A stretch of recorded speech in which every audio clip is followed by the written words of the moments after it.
Alright, we should be live. Microphone looks good. Video capture. Alright, so as is my custom, whenever a new set is coming out, I always like to go over the full spoiler list, what I'm looking for primarily when I do this, after having read through all of the cards, several times anyway over the course of the spoiler season. What I'm actually looking for are the instants, cards with flash, and wrath effects, because these will inform you as to what your opponent could possibly be doing to get out of the situation where you're ahead, or what you have to worry about when you're already behind, like how are they going to make it worse. So I like to know these cards because these are the cards when a set is new that catch you off guard and tend to ruin your game plan, where you otherwise wouldn't have stumbled into that, like a few weeks or a month into the set being released, because you've seen them enough times that you know what you're supposed to be playing around. We get a little bit extra because we have the disguise mechanic. So disguise is similar to morph. You can pay 3 and put it face down on the table as a 2/2. In this case, it also gains ward 2. That's the difference between disguise and morph, aside from the name. Um, and you can pay the disguise cost to turn the creature face up, or turn the permanent face up, because there are non-creature permanents with disguise. They do still come in as 2/2s with ward 2. So we actually have our first one here. This one's a mythic, so it's a little bit splashier than the others. It turns face up for 4 mana, white and 3, plus an additional X if you'd like to. And the X determines how many creatures. So it can exile up to X target creatures and or creature cards in graveyards. And when this leaves the battlefield, you return the exiled cards to their owner's hands. So if your opponent turns his face up in the middle of combat and chooses a bunch of your creatures, those creatures will all get exiled, so they're now no longer in combat. And if this thing dies, instead of coming back into play, they go back to your hand, which can be helpful, but probably isn't. Also, this thing is a massive card advantage engine. You turn it face up, grab back all of your dead creatures from your graveyard, and then block, gain 4 life, trade with the opponent's creature because it's a 4/2 flyer, and get all of those dead creatures back to your hand. So this one is a huge blowout in either direction. Like, either it exiles your stuff, and then by the time you get it back, it's probably too late, or it exiles their dead stuff, or in extreme cases, it can also exile all of their stuff in response to one of the 2 wraths in the format, and give them all of their things back when it dies, and all of yours just go to the graveyard. So this thing is really nuts, and one of the scarier morph creatures. Fortunately, it is a mythic, so it is important to note that, though. So all of the morph creatures that have stats better than 2 toughness or 1 power, so anything that turns into a 2/3 or better, have morph costs above 4, so that way you never get into combat with some. This is something that they learned from doing morph the first time with Odyssey, that they used when they did Cons of Tarkir. So when morph creatures are all over the place as to what they can be, like power, toughness, effects, cost to turn face up, nobody knows what they're supposed to be doing at any given point in time. I think one of the biggest ones was that there was a morph creature that if it dealt damage to you, it could deal damage to one of your creatures, and there was another morph creature that had first strike and 3 power, and they were both in red and they both cost the same to unmorph, and it's like, are you supposed to block this or not? Because if it's the first strike one, it kills your guy. If it's not the first strike one, it hits you and kills your guy. And things like that came up a lot in or did I say Odyssey? Onslaught morph. Um, I forget because I never really looked at that with Time Spiral. I know when they brought morph back for Cons of Tarkir, they pointed out how they had figured this out from previous iterations of morph. So anytime you had a creature that turned face up into something with either um like a 2/3 or anything larger than that. Like, so if you turned it up into like a 5/2, for example, there was like the 5/2 human warrior or something in red. Like, if you turn that face up, it's still trading with a 2 power creature. So that thing only costs 4 mana to unmorph. The 1/5 flyer only costs 4 mana to unmorph. But if it turned into a 2/3, then it could kill an opposing 2/2 in combat. So it suddenly gained 1 toughness. Um, or anything better than that. So anything that was a 2/3 or better had to have at least 5 mana attached to it. So, like an 0/5 flyer, you unmorph it, it costs 1 mana. A 2/5 reach creature, though, which could block a 2/2 and then suddenly turn face up and eat it, costs 5 mana to unmorph. So that was the mentality of morph creatures, and that's kind of what they've been doing with this too. There's not any one of them that actually survives by default for turning it face up if it costs less than 4 or if it costs less than 5 mana to do so. So that's an important number to keep in mind. So for example, this thing, you can unmorph it for 4, but it will still only have 2 toughness. It will still trade with the same things it was going to trade with as the morph creature. So that is how they do morph mathematically. So that way you know when you're in danger of the creature turning face up and being a big enough body for this to be a problem. Like, we'll see a couple of them, like there's a 1 like 12 or 13 or something, like huge toughness. That's a nasty combat trick, but it doesn't actually win combat by itself by turning itself face up. So it doesn't have that extra gotcha of killing your creature in combat on top of the other things that it's doing. So that's how morph works, or in this case, disguise. Manifest, anything can get manifested, so there's no rhyme or reason. You do have to worry about manifest suddenly turning face up.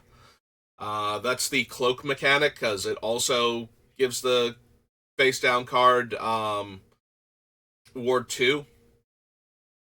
But with that one, you can only know what it could possibly be if you know what group of cards they had to choose from when cloaking them. So if they just cloaked the top card of their deck and you didn't have an effect that let you look at that at any point in time, you have no idea what it is. So it could literally be any card in their deck at that point. So cloak you can't really use that with, and they do only have one helper indicator thing, like an overlay to put on top of the card. It's looks like a token, but it has the reminder text for how disguise and cloak work, and that the creature is a nameless, colorless, no noted mana cost 2/2 with ward 2. Because that is what the face down card looks like until it's turned face up. So just as a quick reminder of how this works, because the what can happen when these things get turned face up is also an issue that you kind of need to worry about. There are a lot less instants than normal, and part of that is because of the surprise factor of the disguised creatures or disguised permanents. Our first actual instant is Auspicious Arrival. So it's your traditional white combat trick. This one costs 2 mana. Gives the creature +2/+2 until end of turn, and you investigate. A lot of times these things don't work out very well. This one has a lot more potential because it's an instant, so you might see this one a bit more often. So just be aware of it. In white, it's the normal white combat trick. It's only +2/+2. So if you outmuscle their creature by at least 3 power toughness, then you're good. Um, if you outmuscle them by at least 3 toughness, this thing alone won't kill your creature, so you're also good that way. If you're really worried about, sometimes though, it's just better to take the trade or make them use their trick so that they can't develop out their board. It's a little bit worth noting that if they have 4 mana and you make them use it, they get to draw the card also during the turn cycle if they don't have a better play, so it lets them be a bit more mana efficient if you make them use it on a turn where they would have the 2 mana left over. Let's see. We have the Doorkeeper Thrall. So this one is a constructed card. Cards like this, Hushwing Griff, and so on, they usually don't matter a lot in Limited. There are a lot of good comes into play effects in this set, but there are a lot of good comes into play effects in this set, so this can be detrimental to the person that has it out also. It's also a 2 mana 1/2 flyer, but it does have flash and flying, so its ability to suddenly show up and trade with a 1 toughness creature or eat a 1/1 is not irrelevant and can't be entirely dismissed. Also, its ability to show up suddenly to block a creature to counter a good comes into play effect at the cost of now this thing is in play, everybody's comes into play effects on their creatures and artifacts don't work. Might be worth it to some players, especially if you've shown a really strong comes into play ability in games 1 or 2. They might sideboard this in because they can't deal with that thing any other way than to effectively counter the comes into play effect. So, yeah, it's one of those things. We're not super worried about it, but it is a card that you need to be aware of just in case. Here we go. 5 mana 1/10. So its disguise is white and 2, and when it's turn face up, creatures you control gain hexproof and untap them. So this one is way more of a problem for those 2 effects than it is for being a 1/10 suddenly in combat. Being a 1/10 just means that now the trade definitely doesn't happen against almost everything. It got your 2/1. Good job, Essence of Antiquity.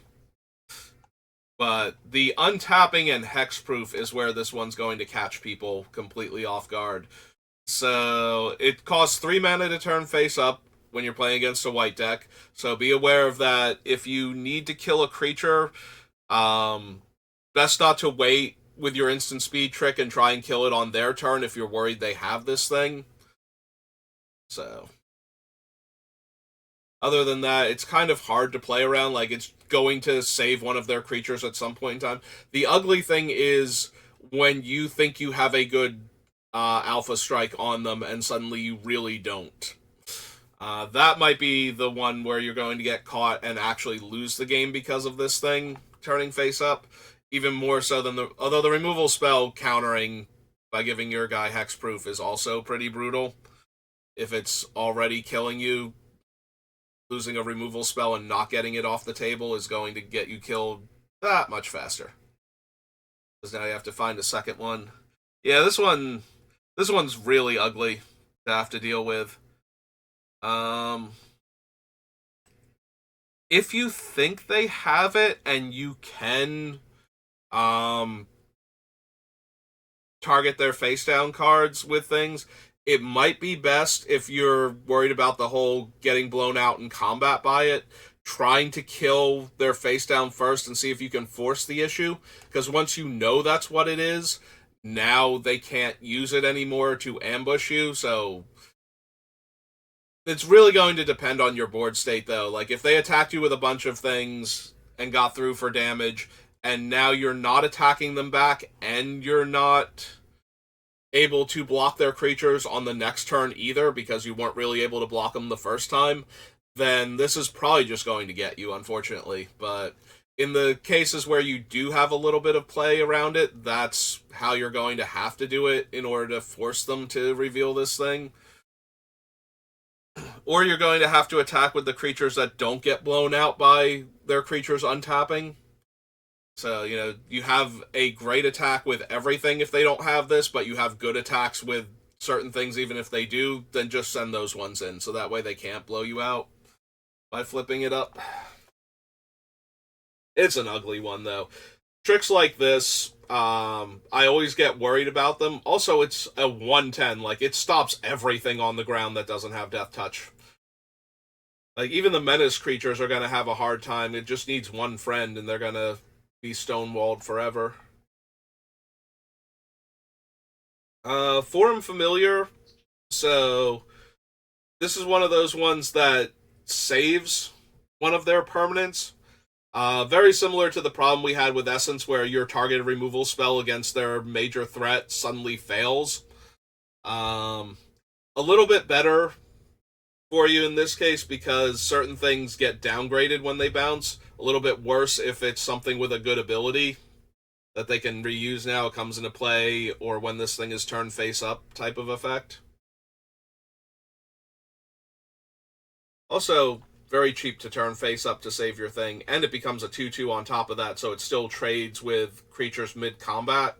Like, if they block with this and another creature, and you go to use a trick to kill their other creature, they flip this face up and save their guy, your thing is still blocked, and they still trade with the 2-2 they were blocking.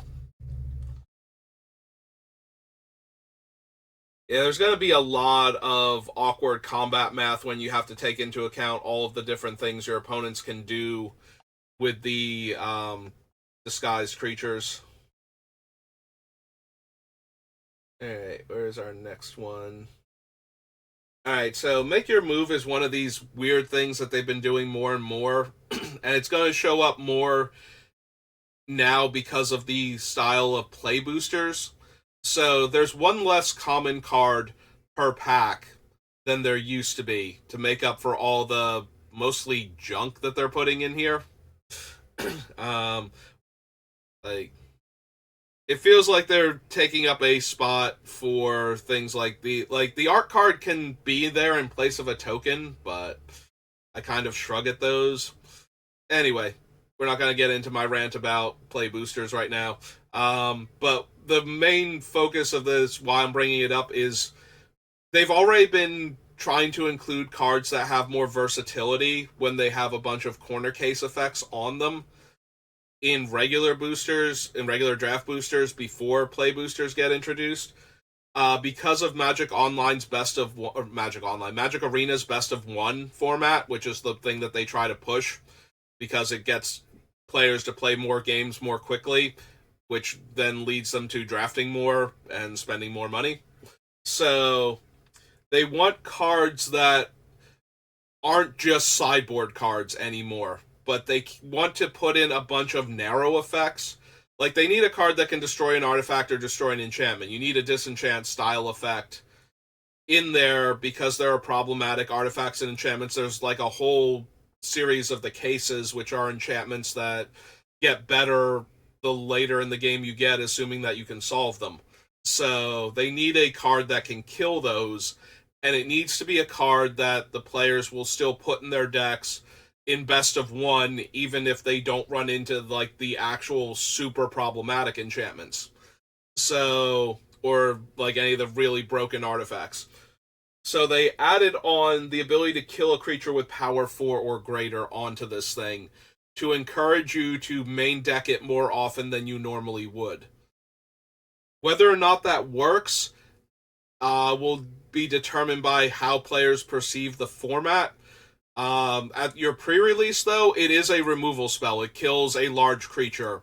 And in sealed deck especially, there's a lot of encouragement to play all of your removal that are in the colors that you're running, and sometimes to even splash for removal. Because everybody's going to be playing their best cards. You will run into any like super dangerous artifacts or overpowered enchantments. Like, those are going in people's decks regardless. They're going to try to play with them if they can because they're such powerful cards. So having a card that can remove those but can also deal with large creatures, because those are also always going to be a thing. If the players, like, if their colors match up with their thing so that they can jam all of their best artifacts, enchantments, and big creatures into their deck, they're probably going to run those because those are going to be the things that win them the game.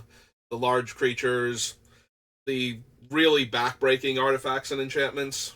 So you're going to play against this card, is what I'm saying. Like, this isn't just like a sideboard card that you can shrug off because you don't have to worry about it. This thing is going to see some amount of main deck play at the pre-release, and you might see it a bit more often than you would think in drafts, even best of one, because it hits such a wide band of things. Especially if cases become a major issue in limited. Like, if it's correct to draft certain uncommon cases and solve them as quickly as possible for their long-term effects, you're going to run into people that are main decking this to kill those, even if you're not running them. And so they might be able to kill your large creature in combat, take you off of lethal damage out of nowhere, or destroy the enchantment that, there's a bunch of lockdown enchantments in both blue and white, things that make your creatures either unable to attack or block, or make them terrible in combat. So this thing will show up there as a way to unlock their creature suddenly, and now they have an extra blocker, or take away your buffing aura, because there are a few decently strong buffing auras in this set too. So if there's a reason for them to not kill your creature, one of the first things that comes to mind, there's one that grants hexproof until end of turn and flying. So if they can't kill it because it wasn't big enough and now it's got hexproof until end of turn and is flying over their head, they might kill the enchantment off of it so they can block it again and shave some of the damage off from the buff from the aura. So you're going to see this card, and it's going to mess up combat math because of its ability to interact with the auras that stop your things from attacking. The ones like Makeshift Binding right next to it, that is the O-Ring effect. All of a sudden, their creature is back now. So that's going to be one of the things to look out for. Alright. Smaller disguised creature. Basically trades itself for a different 2/2, so it goes from a 3/2 that traded in combat to a 2/2. So this is one of the 2 Wraths. This is no witnesses. It is a 4-mana Wrath.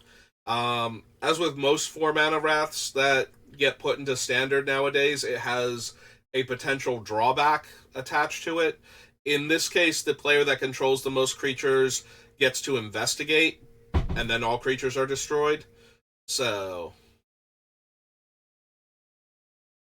it is worth noting, if you're tied with creatures, both players get to investigate. But it is a Wrath effect, and it does only cost 4 mana, so the drawback of giving the opponent a clue some of the time is not going to offset the benefit of killing all of the creatures in play when they knew it was coming and you didn't. Playing around Wraths is just one of those things you kind of get used to. So, in order to best play around a Wrath, if you're ahead on board and playing more cards isn't going to significantly change your clock, don't play the extra creatures especially, or the extra things that will also die, like auras, or like equipment is usually not that bad, but auras and creatures especially, you want to let them have to Wrath the least amount of stuff possible in order for you to be able to recover afterwards, because they almost always will be able to recover. If you overcommit to the board, they know their Wrath is coming. If they have any other creatures, they're saving them until after they Wrath. So you need to not overextend into them. But that's basically it. Like, you don't want to give them too much time to draw out of the bad board position. That's why most players do overextend into Wraths. But you have to be aware when you're actually significantly lowering the clock, and when you're just putting more things into play that you're going to lose to a Wrath, where you're not going to be able to win the game anymore when they Wrath. The Wraths are in white and black this time. I don't remember, I went over the set again just to make sure, but I didn't remember seeing any red Wraths or any, pseudo Wraths in, blue or green. They usually don't get them, but every once in a while you get something like there was like one card in Kamigawa that let like your one creature punch like 5 creatures if you had enough mana. It was like green XX and it punches X creatures.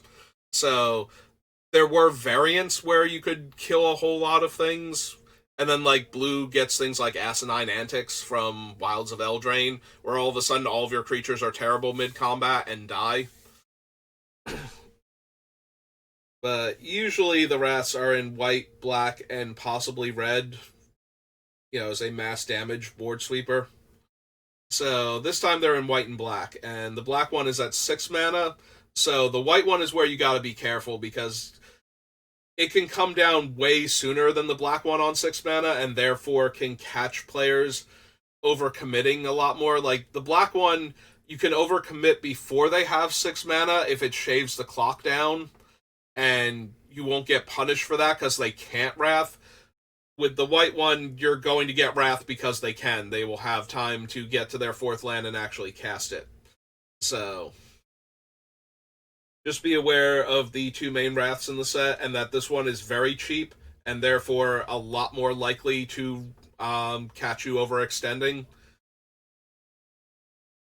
Also, it might be worth noting that the opponent can overextend if your guys are big enough, so that way they get the card. Like, their extra 1/1s aren't going to do much post-wrath compared to drawing an extra card a lot of the time. Like playing like 2 1/1s post-wrath, or like the 3/1 that flips and makes 2 1/1s. That can deal a bunch of damage, but they're also a bunch of X1s, which means your top deck creature might still get in their way. But letting them draw towards like a large flyer or something that's in their deck might be worth it. So, whereas a lot of wraths you can't, you can tell when they're not playing things out into it. They might actually play things out into it if you have the bigger creatures to try and set up a wrath where they also get to draw a card afterwards and trade in like a mediocre creature and the 2 tokens it would have made for a much better card in their deck. Especially if they still have other creatures to play after that. So that way you don't get the card, they get the card, and they're trading off something that they don't really care about for that extra card. So it might be a little harder to read when they're playing like they have a wrath, because they might play slightly differently if you have the large creature deck. Like if you're red-green and they're in like white-blue or something, they might look like they're playing like they don't have a wrath because they're playing out a bunch of bodies, when actually what they're doing is trying to set up killing all of your things, not dying in the meantime, and still having more creatures than you, so they get to draw the card. So that's one of the weird things about No Witnesses, is that it actually allows players to play like that, which you might not think they're setting up for a wrath because they're playing creatures out, which is usually the universal sign of, I don't have a wrath, I just ran out a bunch of little dudes. It might be that they're trying to survive and bait you into playing another large creature, so that way they get to draw a card and kill all your big stuff.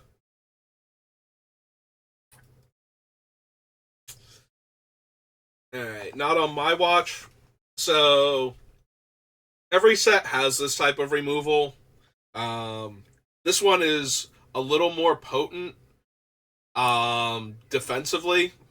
Usually it's like deals some amount of damage to an attacking or blocking creature, or it costs more and it destroys a creature that's attacking or blocking, or something along those lines. This one just straight up kills an attacking creature and actually exiles it. So the way you play around these is that if you think your opponent has it and you can afford not to attack with your best creature, you attack with your second and third best creatures and keep putting pressure on their life total, so that way they're wasting their mana by not casting this, and they're losing life anyway, and eventually it will get to the point where either they have to have something big enough to stabilize where your guys, like only your best guy can even threaten to get through, or they have to spend this on one of your worst creatures after taking a ton of damage. The only downside to that strategy is that there are so many clues and, like ways to spend mana to get somewhere. Like, literally spending mana to draw a card is the best case scenario when your opponent doesn't do the thing you were saving your mana for, like your reactionary card for, is that, okay, if I'm not going to kill your thing, I'm going to find more cards to interact with the other things now. So that's a little bit worse than normal as a strategy, because they might have ways to spend their mana so it's not wasted, but it is still them taking damage and not using their card because they're trying to save it for the really problematic thing. Um, and that's usually the best way to play around these, is to make them not use their mana and not kill your guys and still be taking damage. That's the ideal situation for playing around these. That's not always going to come up. Sometimes you're just going to have to throw your creature at it to get them to use it so that your next creature gets through, because you're not in a position to sit back, or your next best creature is terrible compared to all of theirs. So if you're not going to be blocking with your creature, you might as well be forcing them to use their spells so that way your next offensive creature actually gets through for damage. But most of the time you want to force them to either not use it at all or use it on a creature they don't want to use it on. Whenever possible, that's your goal. Speaking of things that we get every set, basically. So, on the job is our charge of the set, where all the creatures get a power and toughness boost. +2/+1, +1/+1, or +2/+1 are like the most common variants on this type of card, and this one comes with the bonus of giving you a clue token for casting it. To play around these things, if you think your opponent is going to cast on the job, what you have to do is, first of all, make sure you don't die to it. Like, don't let enough of their creatures through that the extra +2 power on each one of those unblocked creatures actually kills you. But beyond that, make it so that way just casting on the job doesn't win them combats as much. Like, if you have a creature, like, put your 4/4 on a 1/1 instead of on a 2/2 type of thing. Double block so that way you're overkilling their creature by 1 power, so that way the extra 1 toughness doesn't matter. That sort of thing. If you think it's this card and you play that way, then they'll usually still have to cast it in order to kill enough of your creatures and not have all theirs go to waste and deal you some damage, but you won't actually lose all of your things in the game. Like, if you just keep putting, like, your 2/2 on their 2/2 and your 3/3 on their 3/3, and they cast this card, you lose, because all of their things live, all of your things die, and they get a card draw later on top of all of that. So you need to outmuscle all of their creatures by at least 1 power, and you need to make sure that your best creatures aren't getting killed by this thing if you can help it. Like, if your best creature can go on a much smaller creature, so that way you win combat there through on the job. That should be good enough to basically cancel this thing out if they weren't going to win the game anyway. Like, sometimes the massive power boost and the bad blocks and all of their creatures just make it so that you couldn't win the game anyway, so I have to shrug at those ones. But the ones where they would have blown you out if you had blocked, like, 2/2 on 2/2 and so on, now you actually get to kill enough of their creatures and live that you're not, automatically losing the game. You still have a chance to win through on the job. Like, these are those type of cards that show up every set, so just in case this is your first time encountering them, or you've never heard that advice before, that is how you play around those, because every time I do one of these, I go over that specific play pattern to try and make sure you don't lose to that card. Unyielding Gatekeeper is another one of the rare ones. This one is also very brutal because it messes up combat math. So when it's turn face up, you exile a target non-land permanent. If it's your permanent, then you return it to the battlefield tapped. So targeted removal, this can counter it. getting it out from underneath a negative aura, that sort of thing. Also, blinking it out of combat if it's chump blocking, or excuse me, or suddenly become a chump blocker due to opponent's tricks. There's that. But also, if it's not if the creature is not controlled by the same person that has this gatekeeper, then the controller gets a 2/2 white and blue detective creature token instead. So what this means is if they exile your attacking creature mid-combat, you now don't have that attacker, and you have a 2/2 instead. So this can kill basically anything. This can even kill enchantments, artifacts, like non-creature things that you were counting on. Like if you have the one case that gives all of your creatures +1 power, and you were counting on that to make their blocks awkward, and now all of a sudden they're like all of your creatures lose that 1 power buff, and you've got a 2/2 that's not even in combat to show for it. Yeah, this thing gets really ugly, and it's very cheap. So just be aware of that. Like a lot of the other ones that we've seen that really mess up combat, this one, if you were definitely going to win if all of your creatures, they block, and then they take lethal, and all of a sudden, no, your guy wandered off, and you've got a 2/2 instead, and now the trades happen, or worse, they ate your creatures because you thought you had lethal.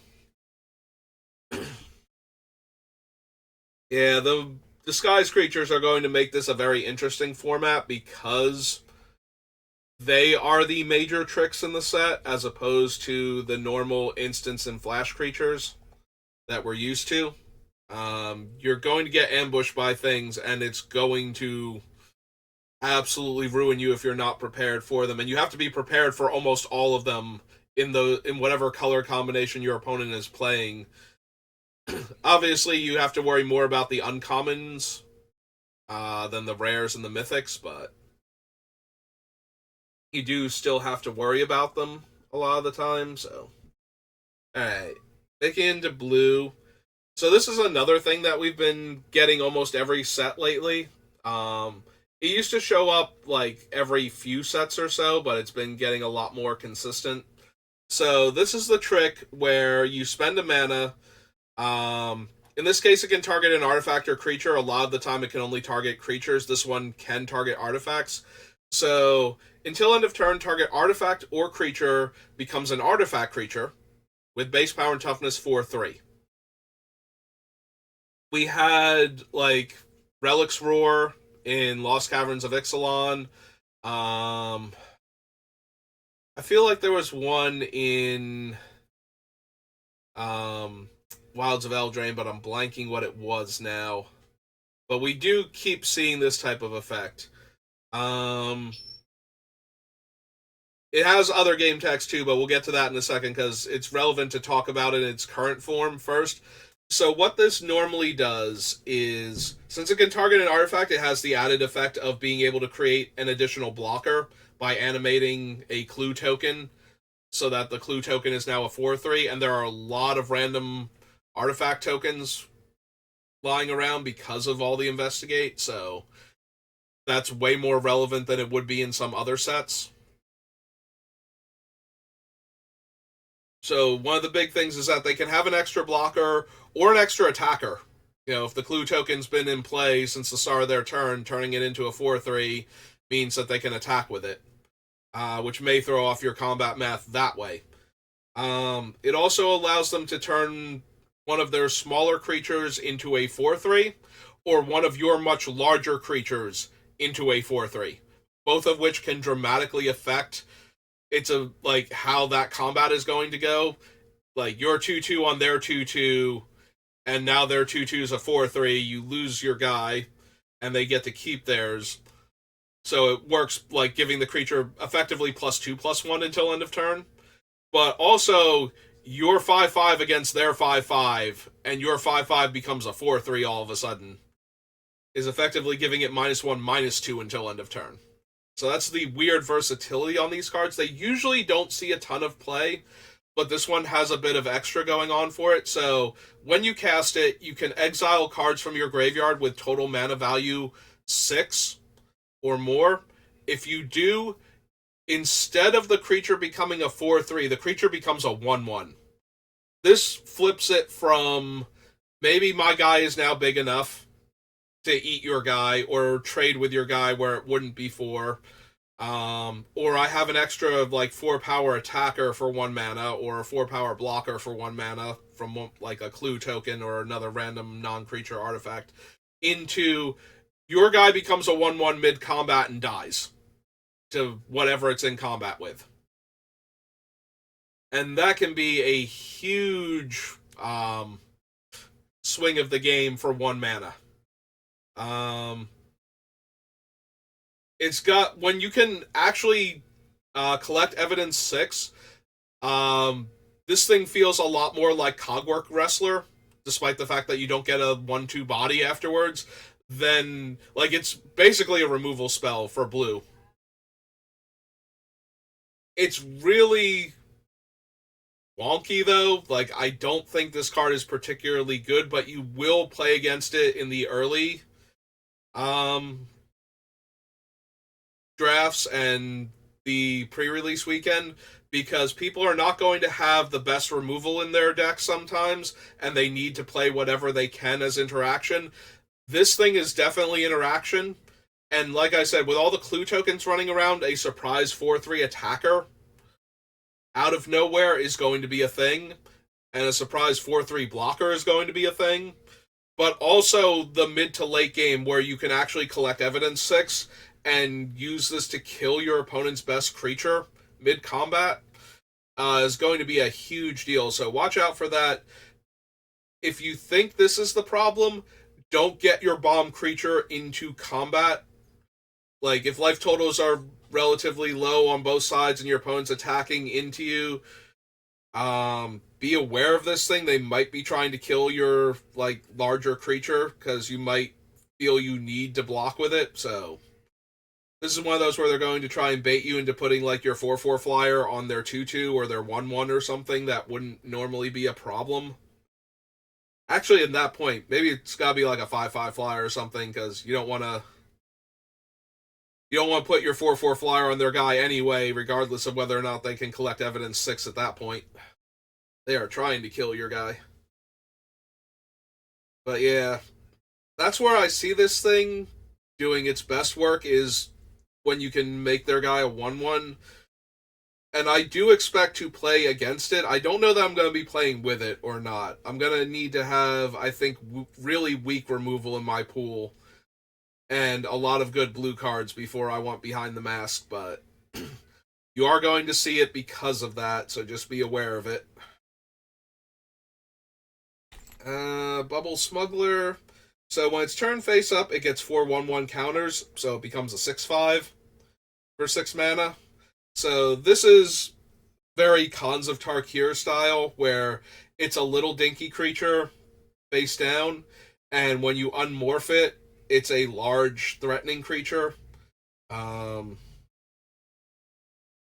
But you need to get to, in this case, 6 mana. It used to be 5 mana. This one is 6 mana, so it's not as big a deal. Because getting to 6 mana is a little bit more. It'll depend on how slow this format is. I'm not 100% sure how slow it is. It feels slower than some of the more recent ones. There's a lot of grindy card advantage going on with the clue tokens. And there's a lot of, hey, this thing might be a problem and you don't know, so do you attack into it? Because even if it's not one of the ones that turns into a giant creature, it might be one of the ones that messes up combat really badly. So there seems to be a lot of that in this set. So 6 mana might be very doable. Also, it's on turn 2, it's a 2/1. On turn 3, it's a 2/2 that might later turn into a 6/5. And later in the game, it's just going to be a 6/5 because you're going to play it face down and turn it face up over the course of like 2 turns, or spend all of that mana at once. Alright, so now we get into the type of card that I'm always worried about whenever I see them. So my playstyle is normally to force the opponent to use their trick early on if I can, because tricks go way up in value when they let like your medium-sized creature kill one of your opponent's more dangerous creatures. But a lot of players will use them early on so that their 2/2 kills another 2/2, and now they still have a 2/2. That's great, but a lot of 2/2s lose value over the course of a game. So I usually try to force the tricks out. This is one of the ones that really, really punishes you if you force the trick out. So, 2 mana flash, aura. If it's on a detective you control, that creature gets +2/+2. Otherwise, it becomes a 1/1 and can't block detectives. So, you might have heard this as if it's on a detective, that creature gets +2/+2. That is not how that works. It has to be on a detective controlled by the same player as Burden of Proof. So, they can play this on your detective and make it a 1/1 if they want to, because it will be their aura on your detective, so it won't get the power and toughness boost, it'll actually shrink it. More to the point, though, suddenly giving your creature +2/+2 and winning combat now means you, in that same scenario, you have a 4/4. And a 4/4 that came down on turn 2 and attacked on turn 3 and ate one of your creatures is not a thing you're going to be able to defend against readily some amount of the time. That's going to be an actual threat. Whereas a 2/2 that suddenly grew bigger and ate your guy and cost them a card, and now it's still a 2/2 on the next turn, isn't really that much of a problem. So, Burden of Proof is that one trick that I'm scared of, because it will mess up my thing. Also, this thing is very playable in the mid to late game, and even if they have no detectives, turning your best guy into a 1/1 in the middle of combat is going to be the best thing blue can hope for a lot of the time, outside of a bounce spell. Like, blue does not normally get like hard removal. Its things are lockdowns, bounce, and things that mess with the creature's stats. So messing with the creature's stats into a 1/1 mid-combat is probably their strongest way to get something that has a static ability or an activated ability off of the table that was dangerous for them. Because locking it down doesn't really do anything, it still has that effect, and bouncing it only temporarily removes the effect. But Burden of Proof would actually kill the thing if it got into combat at that point, so. And if you somehow manage to save it, if it stays in play, at least it's downgraded to a 1/1 still. So, Burden of Proof is definitely a spell you're going to run into, and it's going to be very brutal in either direction. But the thing I'm most worried about is blocking a detective early in a blue-white deck and suddenly having it be a 4/4 and having it be a 4/4 for the rest of the game. Because that's going to be one of those things that happens to me because of my play style, and it's going to be miserable for me. Yeah, I was not a huge fan of the, what was it, Malamut Scythe or something? The flash equipment from Lost Caverns of Ixalan, even though I didn't play against it that much. When it did show up, it did tend to wreck me for the same reason that this one will. Also, this one's way more mana efficient. Usually things like this cost like 3 to 4 mana to give your guy a permanent 2/2 buff and in the middle of combat. So that one's actually a little ugly. Didn't pass anybody else, right? As I get distracted by this thing. This one's super weird. The biggest thing about it is probably that's going to be a 1/4 that will draw them a card in a very weird way. Maybe a few cards over the course of several turns. But stat-wise and its ability to mess up combat, actually, when it's turn face up, target opponent gains control of any number of target permanents you control. So one of the weirdest things this can do in combat is save one of their chump blockers or one of their creatures that suddenly became a chump blocker by giving it to the opponent who is attacking and then flying in and dealing them the damage and getting that creature back and getting to draw a card in the process. That's actually kind of weird, and I did not think of that until just now, that you would be able to do that with this thing. So, yeah, it's a cute trick, but it's not really... Because it's not like they can attack with the creature that they saved. You know, now that you've just attacked into them with all of your stuff, they have to attack you back to steal their creature back in this hypothetical, so even that's not that big a deal. Yeah, it's mostly that it's going to turn into a 1/4 randomly with flying, so it might be able to block your flyer that you weren't expecting when you attacked initially.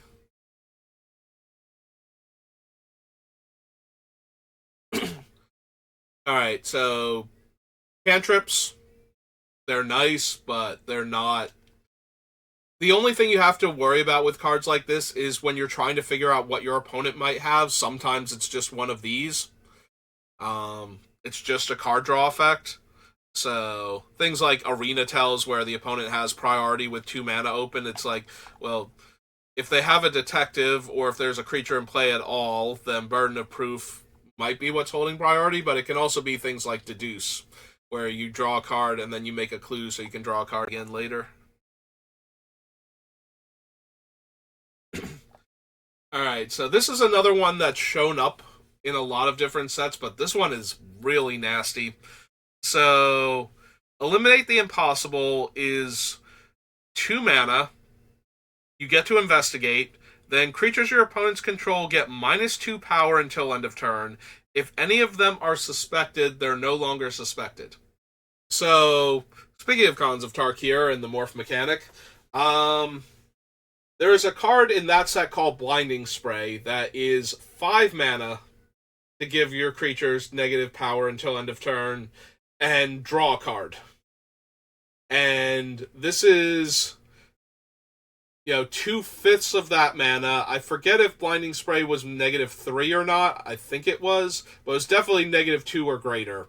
So for half as much mana, you still get the card eventually, but 2 mana is a lot easier to leave open to catch your opponent off guard when they alpha strike or send their big guy in, and you can gang block it, and now you only lose one of your creatures. So yeah, Eliminate the Impossible is one of those cards that, if you're not thinking about it, it's going to ruin you. So you do have to take it into account. Okay, how did they survive? They attacked me with a bunch of their creatures, but I didn't die, and now I have lethal on the crackback. But if all of my creatures suddenly had -2 power and they were all attacking, my opponent wouldn't die, and then I would die to their next turn, attacking me back. So yeah, Eliminate the Impossible. This is another one that I'm very concerned about. There are a lot of cards, as you can tell, that I look at them and I'm like, that's going to catch me off guard if I'm not very careful. And I think that's going to be an issue with this set. This is why this set might actually be slower than some of the more recent sets we've been playing, is because there's a lot of things that can go horribly wrong for you, and you have to figure out how you're going to play around them. And they're attacking on different axes for some of them. One of them only wants you to attack with, your second best creature, while this one is well, if you're attacking with your second and your third best creature, I'll just eat both of them then now. And now your best creature has to come in, and I get to draw a card. Yeah, it's gonna be an interesting set, I think. This one turns face up to bounce a creature to its owner's hand. So, massive tempo play here. Very similar to things like your Mana War type effects. So, interestingly enough, when this one was in Khans of Tarkir, it had flying, so it cost an extra mana to turn it face up. and it was in 2 colors. This one is 1 color and only costs 2 mana to turn face up, so that's going to be interesting because that's going to really mess with combat math. Again, your creature just wandered off in the middle of combat and they still have a blocker that can still trade for one of your other X2s. And it barely costs any mana to activate. This is going to be a lot of back and forth trying to guess what the other player actually has, which is going to make cards like this next one a lot more useful when they're already pretty good to begin with. So, Fey Flight is 2 mana, Flash Aura. This is the one I was talking about before. Gives the creature its on hexproof until end of turn, and just +1 power and flying all the time. So, this saves the creature from the targeted removal spell and makes it a better offensive threat for the rest of the game. This one is going to be probably one of my favorite cards to draft. I'm going to feel a lot better about my blue decks when I have this one in my deck, because countering a removal spell or like a tempo play like our friend over here, the Exit Specialist, trying to bounce my creature mid-combat, is just going to feel so amazing. I feel like there's so much... Okay, so I didn't block that guy because I'm going to do this after all my other blockers are declared, and I'm going to finish it off. It's like, no, you're not. And now it's going to be able to attack you much better on subsequent turns, if there even are any, because I might have killed you with this. So this one, and there's another one I'm really interested in playing with, and I'm going to get ruined by playing against them, because they're cheap, and they do the one thing you desperately need them to do, which is stop your opponent from interacting with your stuff in the way they thought they were going to be able to. So playing around this thing is going to be ugly because it's so cheap. The best way to do it is to make them act first whenever you can. Force them to use this card to either get their guy up in the air to attack into you, or use something that's not actually using a card if you can. Like, if you have some other piece of interaction in the Specialist, you use the Specialist first to force them to Fey Flight it, and then use the other piece of interaction, so that way you get the creature and the Fey Flight. And if they don't use the Fey Flight on that, then you've tempoed them, and you've gotten what you wanted out of your creature and stopped them from dealing damage to you. Or stopped it from winning a combat or whatever it is. But if you can force them to act first, these cards go way down in value. Even if you force them to act with a different card, if it taps them out of the mana that Fey Flight needed, then you still get to do the thing anyway. Whereas if you try to do the thing first and they use Fey Flight, now they've got the other trick that they have also for a subsequent turn, and now they've got a flyer and your spell was wasted. It's not as easy as I make it sound. It's very difficult sometimes to make your opponent use the wrong trick or to tap out of mana when they only need 2 to protect their guy. But it's what you have to try and do if you think they have Fey Flight. Yeah, it's going to be a rough one. That one, and there's another one that's down in the gold section. They both just feel like they're going to be so hard to beat. Like, they're going to be the cards I most want to draft because there's so much random interaction in this set that you can't prepare for everything. So having a catch-all savior guy just is going to feel so good. Intrude on the Mind. 3 blue. It's a mythic. You reveal the top 5 cards of your library and separate them into 2 piles. Your opponent picks one of the piles, and that goes to your hand. The other one goes to your graveyard, and then you get a Thopter, which essentially has power and toughness equal to the number of cards put into your graveyard by this effect. So it's the bad kind of factor fiction where your opponent gets to choose the pile rather than the separation. Opponent making the separation and you choosing the pile would be way, way better. And considering this is a mythic, I'm kind of surprised that it's not full on factor fiction at that point. But I guess they decide that's still too powerful. So what's going to happen is you have to separate the piles as best you can so that they will take so that whatever they give you is still good enough and you get the best Thopter you can out of it. When you're playing against this card, the bigger issue might be the surprise blocker. Because they're always going to get some number of cards. You get to decide which set of cards they get, so you will be able to mitigate that as much as possible. But the added creature is going to be where the issue comes up. Because now you have to worry about that. Inaj. Hello, welcome to the channel.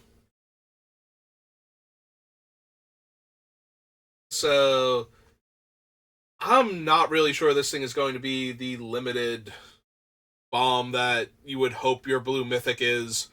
But it's still going to give you cards and it's still going to make a Thopter, so you're still going to wind up playing against this thing. So it will be ugly when it makes like a large Thopter and still gives them a card or two.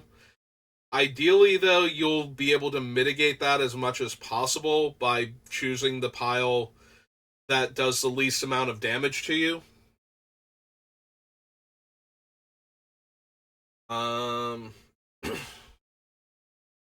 But yeah, this one is not like a lot of these other things are like terrifying combat tricks that are just going to ambush you out of nowhere. This thing is not that. It's a card draw spell that also makes a random creature.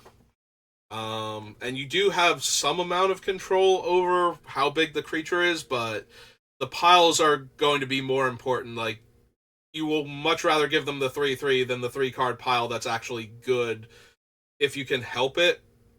So, well, we'll be playing this in paper next week at the pre-release, but also on PC eventually when it gets released on Magic Online.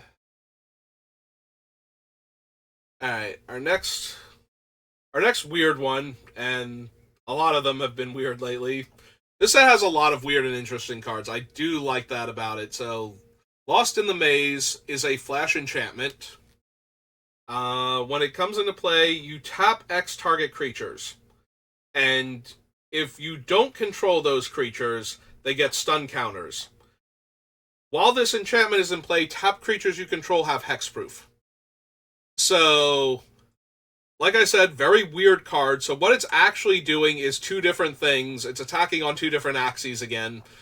It's going to tap the opponent's creatures and lock them down for a turn. But it can also protect your creatures from targeted removal. So when you're playing against this thing, they can lock down your creatures, but they can also use this to save their guys from your things and then tap your guys down if they have any extra mana left over.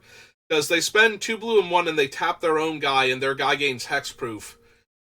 Cancels out your interaction spell. If they have more mana, though, they can also tap down any of your problematic creatures and lock them out for a turn. So this thing is going to be very weird, is what I'm getting at. It's interesting that it taps their creatures to save them from removal, because that still effectively takes them out of potential combat if you cast it beforehand. But if you're casting it beforehand and they have the mana, they can also lock down your attackers. So taking away a blocker by saving their guy isn't necessarily going to allow you to attack for lethal either. Like, this thing is very weird. And I'm not 100% sure how I'm going to play around it. Like, which is better? If I force you to tap my guys pre-combat so I know, or if I try and kill your thing at an awkward time so that my guys will untap when I need them to. It's a weird card, and it's definitely strong enough that I think players are going to be running it like whenever they get this thing. It's doing way too much stuff to not see play, but I'm really curious how I'm going to play around. Like, what is the best way to play around this one? Um, because if you try to kill their creature at like the end of their turn, so that they have to play it, and they can still tap your guys and lock them down, so you'll lose the stun counters immediately, but they're going to still tap your guys, and your guys will still be tapped on their next turn, and they still get to save their thing. Yeah, this one. This might be a better mythic than the Intrude on the Mind. Like, if they have swapped the rarities on these two, because this one's going to be ugly. I'm not 100% sure how to play around. This might just be one of those cards that you do your best and you lose to it most of the time. Because it's going to be really hard to not get your guys locked down. I guess maybe it really depends on whether it's more important that your guys be locked down for 2 turns or their thing dies. Is going to be how I'm going to have to try and play around this. Like, my guys are always going to get locked down for at least a turn, so I need them to only be for a turn if I'm going to try and kill their guy and fail. But if their one guy is the problem, then I need to try and force them to lock down all of my guys first and then kill their guy before they can tap it with some other effect. Or while this thing is on the stack. Huh. Actually, no, we can't do it while it's on the stack because it doesn't choose targets until it enters the battlefield. So if their guy is already tapped, I can't kill it. I have to kill it in response to this. But that just means they can tap a different... Okay, so if their guy was already tapped, they were using this to save it anyway. So that's not as big a deal. This thing is so weird. Yeah, Lost in the Maze is going to be an ugly, ugly card to play against, I feel like. Alright, so like I said, it's going to be one of those things where you're going to do your best and probably still lose to it because it's doing so many different things that it's going to be really hard for you to interact profitably with it.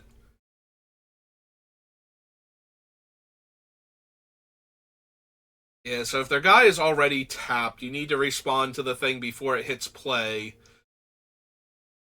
And if you try and kill their guy and they cast this with the idea that they're going to tap their guy, you would have to try and respond to it on the stack to get their guy again. Otherwise, they can protect it. Like, you can't wait until this thing is in play. It's weird. This card is... I'm trying to concoct the scenario like what the board state looks like with this thing coming down, where you can actually, do something more relevant, like how you play around this, other than just going, really hope they don't have it. Because this does feel like a really hope they don't have it card, or I have to be ahead enough on board that you locking down a couple of my guys isn't going to save you. And this thing just feels like it's going to win most of the games it resolves in. Let's deal with a card that's like way easier to process then. So out in the cold, or out cold rather, um, there's a lot of this text in this set where the spell can't be countered. The reason for this is the ward on the disguised creatures and the cloaked creatures. They want this spell to work normally on cards that have ward. So there's like this one, there's like 2 removal spells in black and burn spell in red. They all have can't be countered, and the reason for that primarily is ward. So that's why they're worded like this, in case you were wondering. So this is 4 mana instant. Tap up to 2 target creatures and put a stun counter on each of them, then investigate. So we've seen this card enough times now. We always had variations on it where it would tap a creature and that creature doesn't untap next turn and something else happens. And now they've just streamlined that to stun counters. So The value on this one is going to depend on two things. One is the value of clues in this set, which seems to be reasonably high. The other thing is how much a tempo play is going to matter. And we've already seen a lot of other tempo plays, and a lot of them are pretty potent. So this one seems like it's at the lower end. We've seen a lot of creatures with tempo plays attached to them. We've seen a lot stronger tempo plays. That doesn't mean that this thing is unplayable and that you won't run into it, but it does feel like it's at the lower end of that, so you might run into it a lot more early on, and then I think it's going to die off in favor of other cards. But that doesn't mean you can completely discount it. It's a tempo play, though, so it's going to really determine, like, how well you can play around is determined by your board position. If your opponent has to tap down your creatures to live, you're doing great. If they tap down your creatures because you're behind, you're dying, and there's not a whole lot you can do to play around that either. So, while it is an instant, the main thing about playing around it is making sure you don't randomly die to it in close races, because that's where it's probably at its strongest. Because the games where they were winning anyway, like Out Cold is just going to finish you, but they were probably going to win that game. But the races, like the close games where you almost have them and they almost have you, suddenly losing two of your blockers for 2 turn cycles is probably going to be the thing that tips it in their favor. So if that's going to be the problem, you have to be aware of that when you're declaring attackers, that you might be dying to Out Cold if they have it, which can throw off your combat math. But there are a bunch of things in this set that are throwing off combat math anyway, so I'm going to take a sip of water now. We'll all just sit here and imagine how silly it is that a lot of your creatures can just suddenly not be in combat anymore with a lot of the cards in this set. Or never actually make it to combat when you thought they were going to. Yeah, there's a whole lot of tempo going on and a lot of card draw in this set because of the clues. So it's going to be very interesting to see how this set shakes out. Reasonable Doubt. Alright, so this one's going to be a little bit weirder than most counterspells. So, a counterspell, even a soft counterspell, like your opponent can pay mana or other things to not have their spell get countered. They have a reasonable chance of showing up in Limited because, you know, you can counter a spell early on. What's weird about this one, though, is it's got a rider on it that gives a target creature the suspected status, if you want to. And a suspected creature has 2 things. It has menace, and it can't block. And that's going to make the timing on when you cast Reasonable Doubt matter a lot more. So, Reasonable Doubt, if you cast a spell while, like, pre-combat,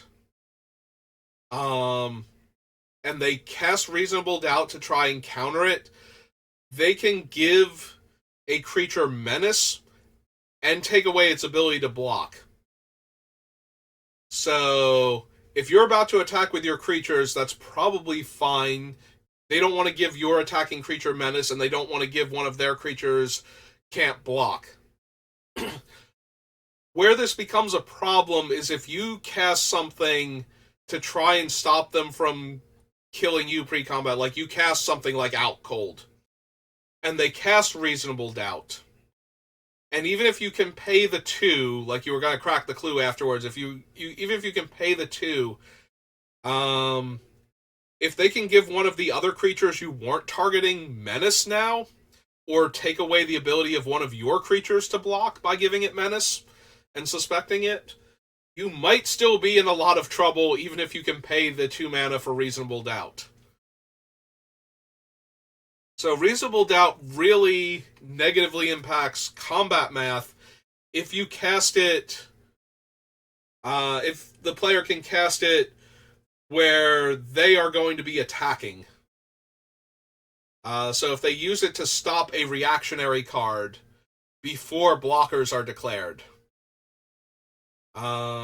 This is where Reasonable Doubt is going to be at its strongest. It will also matter if, in close races where, okay, I've assigned blockers, I counter your combat trick, and I make one of the guys that's going to live through combat menace now.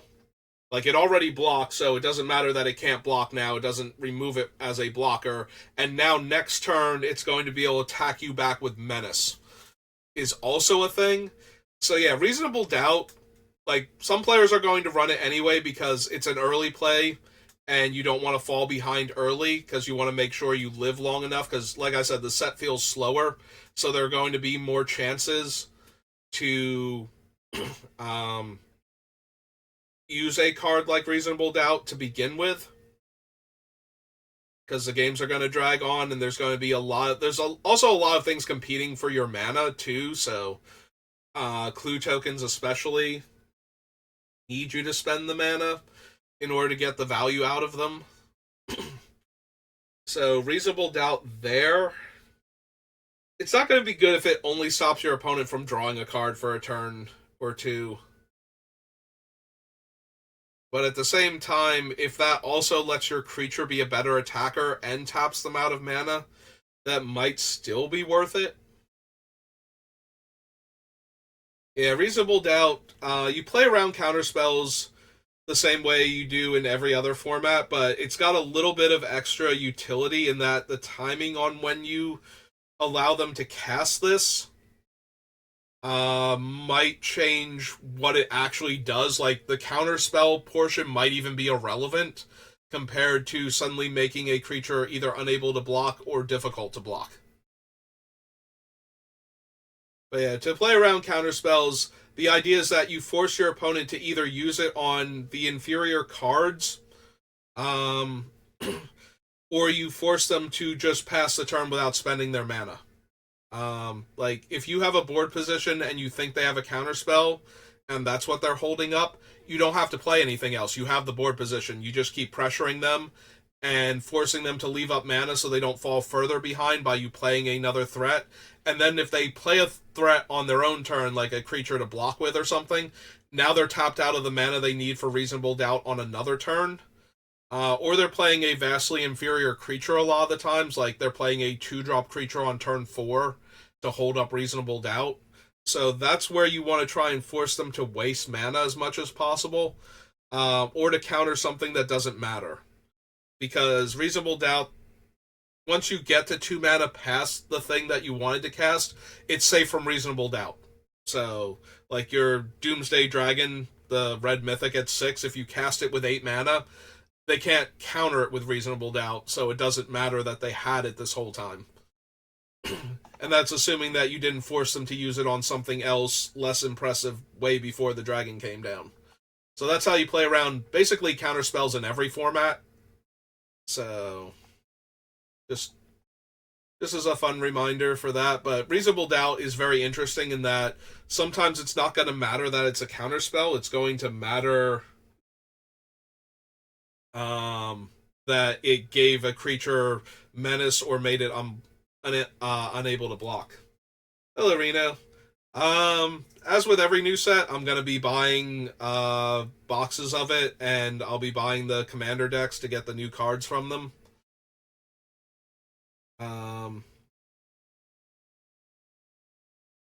So yes, I will be buying the commander decks when they come out, but for the cards, I'll be getting boxes, and then I'll see if I need any individual cards.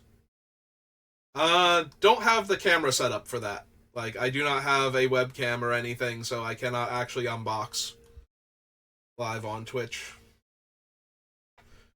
Alright, reenact the crime. Exile target non-land card in a graveyard that was put there from anywhere this turn. Copy it. You may cast the copy without paying its mana cost. So this is a weird card, like a lot of the cards in this set that we've gone over. Its big thing is getting a copy of something that died this turn. Um, if you think your opponent has this, it's best not to get your best cards into combat so they can't make copies of it. Like, trading suddenly becomes awful if you're trading one of your already good cards for their thing. Um, it is 4 mana though, so it's going to be hard for them to kill it with a removal spell and cast this. And if they're doing that, there's nothing that you could really do to play around it if you don't have protection for your thing anyway. But if you're worried about Reenact the Crime, and they have to be very heavy blue for you to be worried about it to begin with, then you can kind of sense when it's coming. If they have 3 or more islands in play, that's when you have to start considering this card. But until then, you don't even have to worry about it. Once it is a factor though, once their deck is either mono blue or nearly mono blue, just try not to get your best thing killed on a turn where they're holding up the mana. It's a lot like a counter spell in that if you don't let them cast it, that mana goes to waste and their spell just kind of sits dead in their hand. And eventually they're going to have to cast it for something other than your best creature, or get to the part where they have like 8 mana and can kill your guy and get him back in the same turn.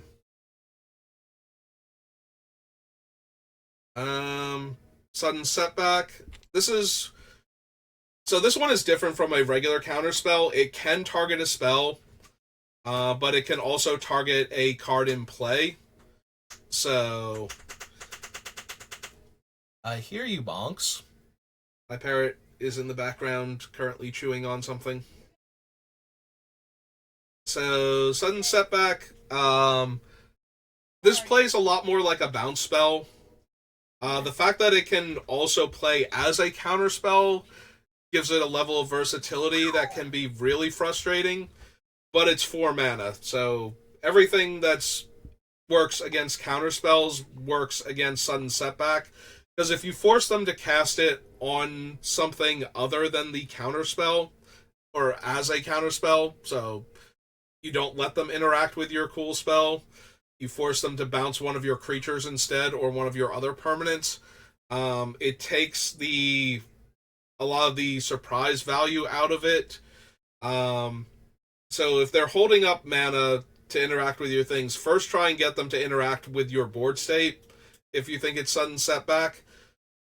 So that way, and if they take the damage from your attacking creatures, they're not bouncing your creatures because they're not scared of them, then you're just wasting their mana when you pass. Especially if you have other things to do with your mana, like clues and whatnot. So, same thing as a counterspell, except that it's also a bounce. So you try and get them to use it as a bounce spell when you can. So that way they don't waste your mana and your spell at the same time. Because getting your spell remanded to the top or bottom of your deck hurts a lot more than getting your creature bounced a lot of the time. Because if the creature is good, you put it back on top, you draw it again. If the creature is bad, you put it on the bottom. But you made them spend 4 mana to kill your creature instead of making them spend 4 mana to counter your like 3 to 5 mana spell. So you still have your mana to work with after you get them to use it. You can still develop out. At least that's my goal against Sudden Setback. And speaking of bounce spells, we have a much more efficient one that also lets them surveil. This just falls in the same category as any interaction spell. You just have to be aware that it exists and that it might be the thing that they're holding up the mana for. It does help that there are a lot of different instance and unmorph costs that are all relatively cheap. It's very hard to figure out exactly what the other player has, which I think they were going for because this is a detective set. So they want you to have to figure out, based on what your opponent has done this entire game, which of the cards you're supposed to be playing around at any given point in time. So this is going to be a very, very mentally taxing set, I feel like, which can be fun. Those can be a lot of fun, but you have to be in the right headspace for them because these are going to be like there's so many different options for what your opponent could be sitting on that they're trying to represent. Let's see. Um, so this is one that has better than 2/3 stats, so it costs 6 mana to turn face up. It does drain for 3, so that again throwing off combat math. If you were going to kill them exactly or overkill them by 1 or 2, this might suddenly be a problem. Um, this one also 5 mana to turn up because it has better than 2/3 stats. This one though, the life gain actually comes from it damaging a player, so this is less of an issue for throwing off combat math outside of it suddenly being a 3/4 flyer. Like, it's not also going to gain life. Um, it does mean that it can suddenly flip up and block one of your flying creatures where you didn't think they had a flying blocker beforehand. But that is less, I think, of a surprise than suddenly you losing 3 life and them gaining 3 life. Alright, here's our second Wrath. It's 5 mana, so you do have a little bit more time when trying to kill your opponent before they get to Wrath mana. But this is Deadly Cover Up, so it allows you to collect Evidence 6 when you cast it in order to tack on a Cranial Extraction type effect where you get to exile one of the let's see. If evidence was collected, exile a card from the opponent's graveyard. Okay, so it doesn't have to be one of the ones that you killed. It can be any card from their graveyard. Then you search the owner's graveyard, hand, and library for any number of cards with that name. Huh. That's actually super interesting for this card. It's not going to be relevant for limited because there's no land destruction. This does not say non-land. This could let you... I wonder if that's incorrect. Like, I wonder if they're going to errata this one. So normally with cards like this, they don't let you exile lands because they don't want you to be able to exile every basic land from your opponent's deck because they lost one copy of one of their lands. That's actually super interesting that that's not on there. Anyway, I'm going to talk myself hoarse at the rate we're going because we're only on the black cards and I've been going for over an hour and almost a half now. So, Deadly Cover Up. You play around it the same way you play around the other Wrath, except that you have a little bit more time, and your opponent can't be cute about it by playing out little creatures, so that way they outnumber you while still getting your big guys dead. So this one is just very straightforward. 5 mana, kill everything.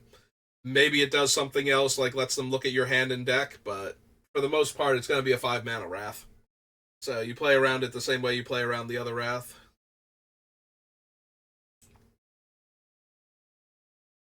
Alright, another super weird one. Like, there aren't enough of those already. Alright, Illicit Masquerade. 3 and a black. It's an enchantment with flash. When it enters the battlefield, you put an imposter counter on each creature you control. When a creature you control with an imposter counter on it dies, you exile that creature and return up to one other creature from your graveyard to the battlefield. So, what this is doing is it allows your creatures in play that are about to die to suddenly become the creatures in your graveyard. This thing is incredibly brutal if your opponent has a stocked graveyard.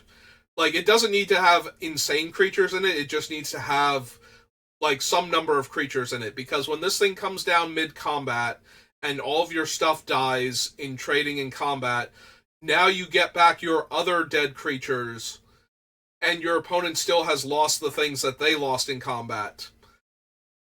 Yeah, this one This is one of those ones that there's no real playing around it. Like, you have to kill your opponent's creatures in combat to stop them from killing you. Um, and sometimes you're going to have to make trades because that's where you're at in, like, that's where the board is at. Like, you can't just not block, and you can't kill their stuff efficiently without losing your guys. And this thing is going to ruin you because of that. Um, there's no real playing around this one either. You just have to make the trades that are correct at the time. And when they play this and they have a really good creature in their graveyard and they get it back, that's just going to be what happens.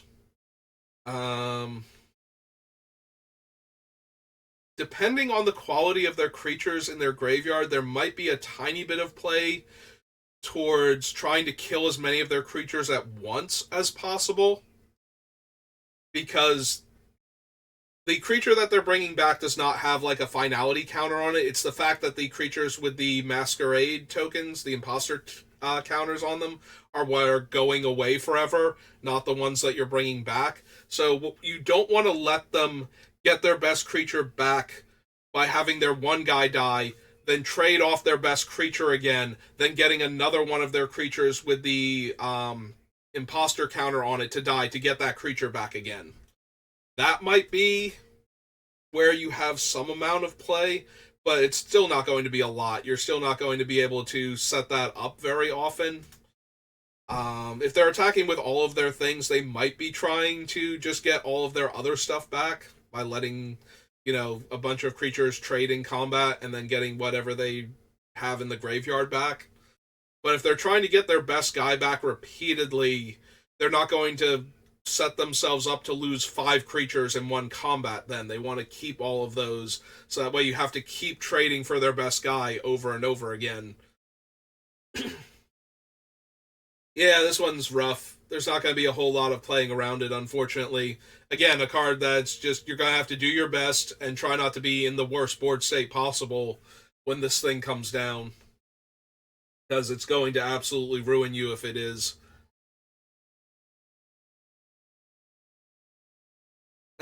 Doesn't add up. Finally, we get one that's not like a huge deal. So, 5 mana returns a creature from the caster's graveyard to the battlefield, and then they suspect it. So there's no ambushing your creature mid-combat with it, because the suspected creature won't be able to block, unless they also have a way to take away the suspicion.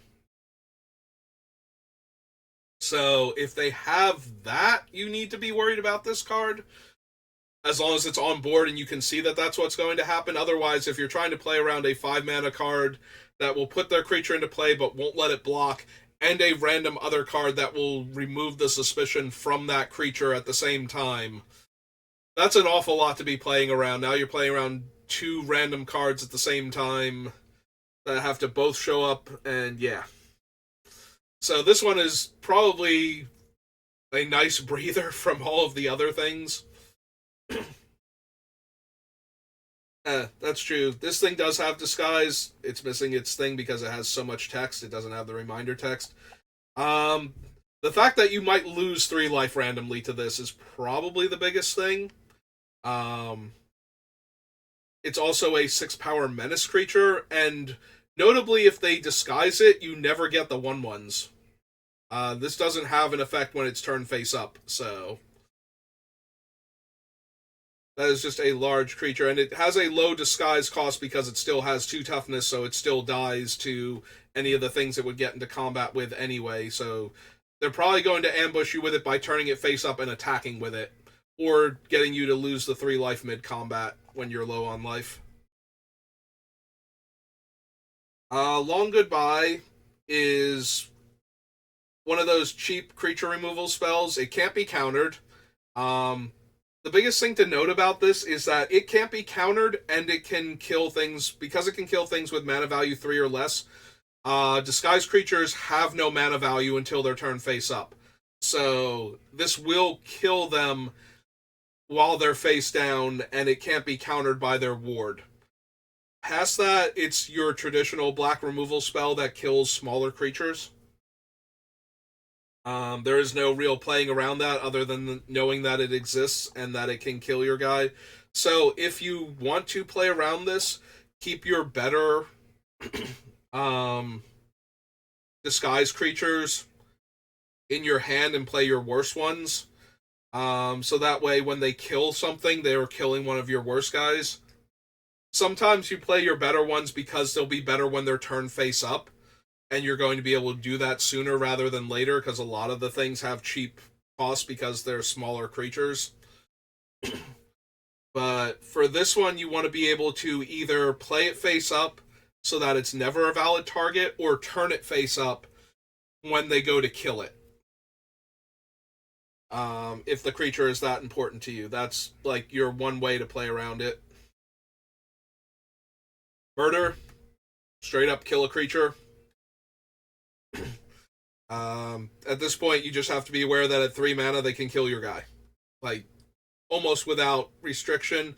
It is going to cost them 5 mana to kill your face down guys, because of the Ward 2, so that can be a factor also. But yeah, 3 mana is where black gets its unconditional removal spell this set. Alright, then we've got another crazy one. So this one is not an issue as far as playing around it. This one is an issue in that it's going to give your opponent a lot more cards to work with. It's a card draw spell, but it does it by stealing cards from the top of your deck. So, Outrageous Robbery is not anything you're playing around. It's just something that's going to be a big pile of card draw for the opponent. So, the only thing I can add to this is that on Arena likes to leave up mana so you can cast your spells and give you priority to cast your spells, even if it's terrible. So, Auto Tapper might leave up double black randomly for players that have this in hand and give them priority, even though they would never cast it for X's 0. So, if you're wondering why your opponent is randomly getting priority with 2 black mana open, it might be because of this thing. Especially if there's, like, no valid targets for removal spells on the table. Alright. Next we have Presumed Dead. This is another one of those. We see this every set cards. This version is 2 mana to give a creature +2/+0, and when it dies, you return to the battlefield under its owner's control and suspect it. So, these show up in basically every set. The big thing about this one is that the creature will come back unable to block and with Menace attached to it. So, this will show up a bit more often in aggro decks. They'll use this to either push through extra damage, if it's that important. More likely, though, they will use it to make a trade in combat so that their creature will come back harder to block on subsequent turns. Other than that, it's just the same type of thing that we've seen so many times already.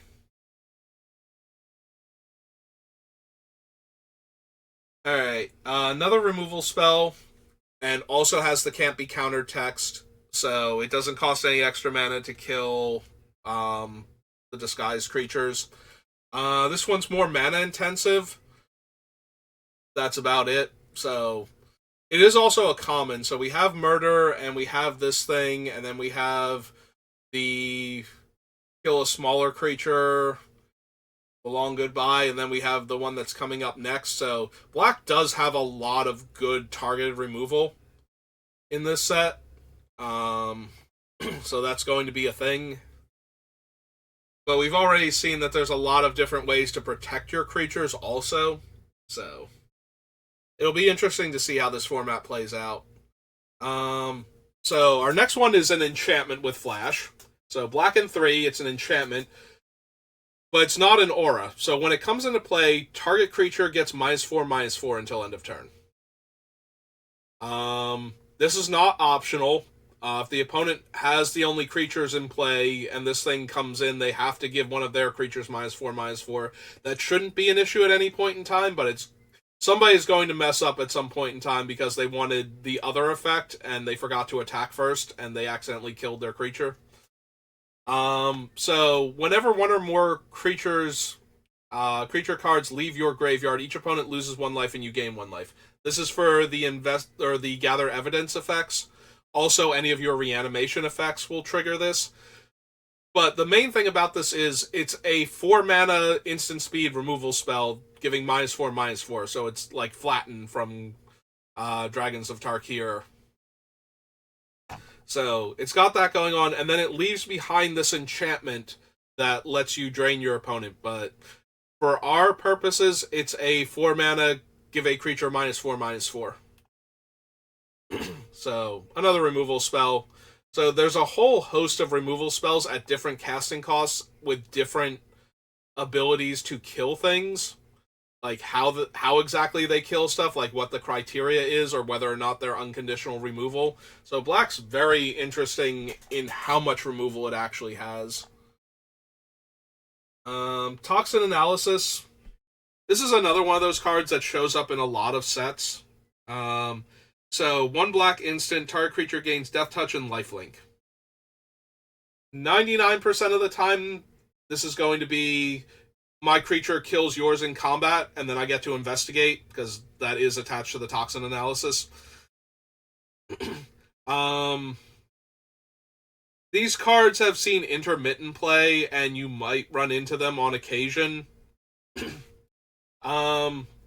You play around them by not getting your best creature into combat if this is what you're worried about, but there's so many other, like, make the creature terrible so that it dies in combat, -X effects, make it a 1/1 that we've seen already so far, that getting your best creature into combat is going to be a requirement some of the time, and you're just going to get killed by anything anyway, so the fact that it's this one and not one of the other better ones isn't going to be that much of an issue. One of the biggest things about this one is it does not target the opponent's creature, so when you use this, your opponent's creature can't be protected with, like, hexproof or anything.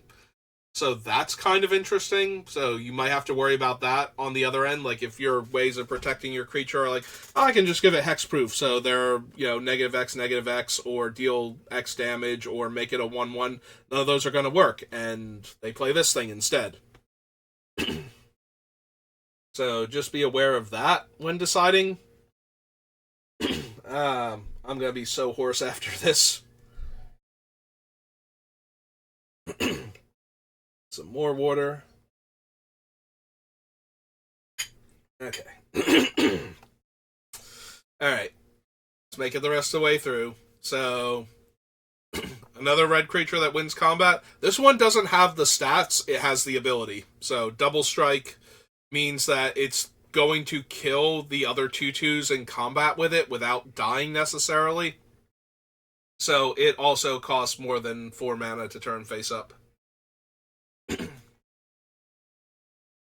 Alright, so another weird one. 5 mana, threaten effect, but it's an instant. What this means is that you can gain control of a creature on your opponent's turn. This still only lasts until the end of turn. So you won't be able to use it to steal their creature and attack them on the next turn, because the effect ends at end of turn, not triggers at the beginning of the end step you give it back, so you can't even steal their creature and hang on to it for a turn cycle to attack them with it first. But it does mean you can steal their creature mid-combat to stop it from murdering you. It does have the downside of suspecting the creature, so not only can you not block with it when you steal it on their turn, you're also giving them back a creature that was probably attacking you to begin with. Otherwise, why were you stealing it on their turn? And now it's going to have menace. So it was already attacking you, so it wasn't in the way of your attackers when you stole it.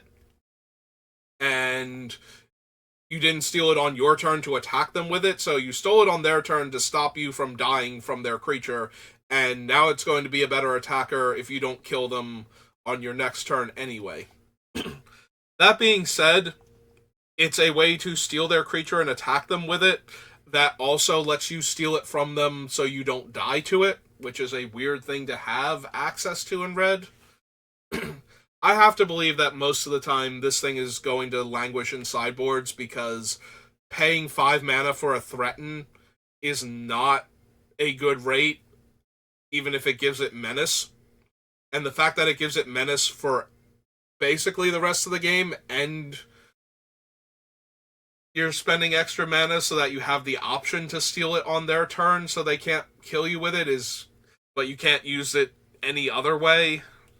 Yeah, I'm not thrilled with this card at all, and I don't think we're going to be seeing much of it, but just be aware that it exists, and if they look like they have a deck that can use steal effects to sacrifice your creatures, you might have to worry about this if you're about to win the game, and suddenly your best creature going away will stop that. But yeah, this one is just weird, and it's not weird in a good way like the other ones that we've been looking at. Like, it feels overcosted. I think because if you could block with the creature, it might even have to be a little more expensive. But because you can't block with the creature, I think 5 mana was a little bit much for it. I think it probably could have been 4. And I think the fact that it's 5 is going to stop it from seeing a lot of play, which will make the few times that you get blown out by it randomly that much worse. But yeah. Alright, so the weird ones don't stop. Concealed Weapon is a disguise creature. When it's turned face up, it becomes an equipment that you can then attach to one of your creatures, and it also equips for red and 1. So this one's weird because your opponent attacks with a bunch of creatures. You assign blockers. They turn this face up, and it gets removed from combat because it's no longer a creature, so the thing that was blocking it doesn't matter anymore. And now it gets to attach to a different one of your creatures, either one of the ones that wasn't blocked to get in for extra damage, or one of the ones that was blocked to trade up. So this is another one of those weird ones that's going to catch you completely off guard. You're going to think it's like, okay, so the things that they turn face up are not going to be, they don't have the mana to turn something face up that's going to suddenly have great stats, so I have to worry about the effects they're going to have. So you block, you put like your 2/3 on this one and your 3/3 on this one, and you're like, I'm probably going to get a combat trick out of them, and then instead it's like, okay, so this thing now kills that one, and your other thing, it doesn't get to kill my other creature because it's not a creature anymore. It's very weird.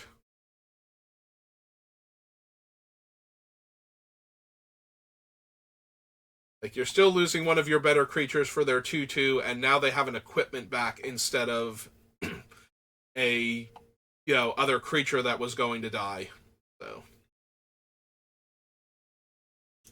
yeah, it's definitely one of the weirdest ones. Demand Answers is just a Tormented Voice at instant speed, except that you're also allowed to sacrifice an artifact instead. 99.9% of the time, this is going to amount to a card draw spell. The only weird thing about this is sacrificing an artifact creature mid-combat when dealing with things like lifelink. That's about it. That's like the only real corner case scenario where this is more than a card draw spell. Like, most of the time, it's just going to function like Tormented Voice, or as a way to sacrifice a clue to get the card out of it and to draw a card for casting this thing functionally. Like, you spent 2 mana, you got 2 cards, and you're down this card and the clue. So you traded both of those and the 2 mana for 2 cards. Alright. We're not gonna stop with weird stuff. Expose the culprit. Choose one or both. Turn target face down creature face up. Exile any number of face-up creatures you control with Disguise. in a face down pile, shuffle that pile, and cloak all of them. So, this one, first of all, they can spend 2 mana to turn their guy face up, makes the ones that are more expensive to turn face up, makes this a combat trick that will get them to their better stats. So everything that I've been saying about how you don't have to worry until they're on like 5 mana, as far as stat wise goes, this throws that out the window. And the other thing is being able to take all of your creatures that have when this creature is turned face up effects and turn them face down and shuffle them so that the opponent doesn't know which ones are which. Normally, you're not allowed to intentionally create confusion as to which specific disguise creature is which. Like, if I play one on turn 1 and then I cast a second one on turn 2, I'm not allowed on turn 3 to shuffle them around before I attack with them to make you guess which one was the one that I played on turn 1, like, or that I played on turn 3 versus which one I played on turn 4 and now I'm attacking on turn 5. Like, you're not allowed to actually do that. You have to make it clear which one was the first one and which one was the second one, usually by keeping them in a left to right order from your perspective and a right to left order from your opponent, so it's like... But you have to keep them, you have to be consistent about putting them in order. This lets you shuffle up the ones that you are turning face down and then redeploy them in, like, whatever setup you want, basically. So that way the opponent doesn't necessarily know. Like, you can look at them, so you will know which ones are which, but they can't without an effect. Like I said, it's a super weird card. But the bigger thing might be turning your one thing face up, or immediately turning something else face up after turning them face down for 2 mana to get their turn face up trigger again. So that's where this card is going to be powerful, not necessarily just like, oh, I'm going to turn all my guys face down and you don't know which ones they are. It does exile them too, so it's not like the one that gets counters is automatically marked or anything, but it also doesn't help that you have to turn it face up again to get its counters back, so... Yeah, again, a lot of weird cards in this set. Felonious Rage. So, we get effects like this a lot, too. Usually they're not in red, I don't believe. The last time I remember seeing one in red, interestingly enough, was Shadows over Innistrad block.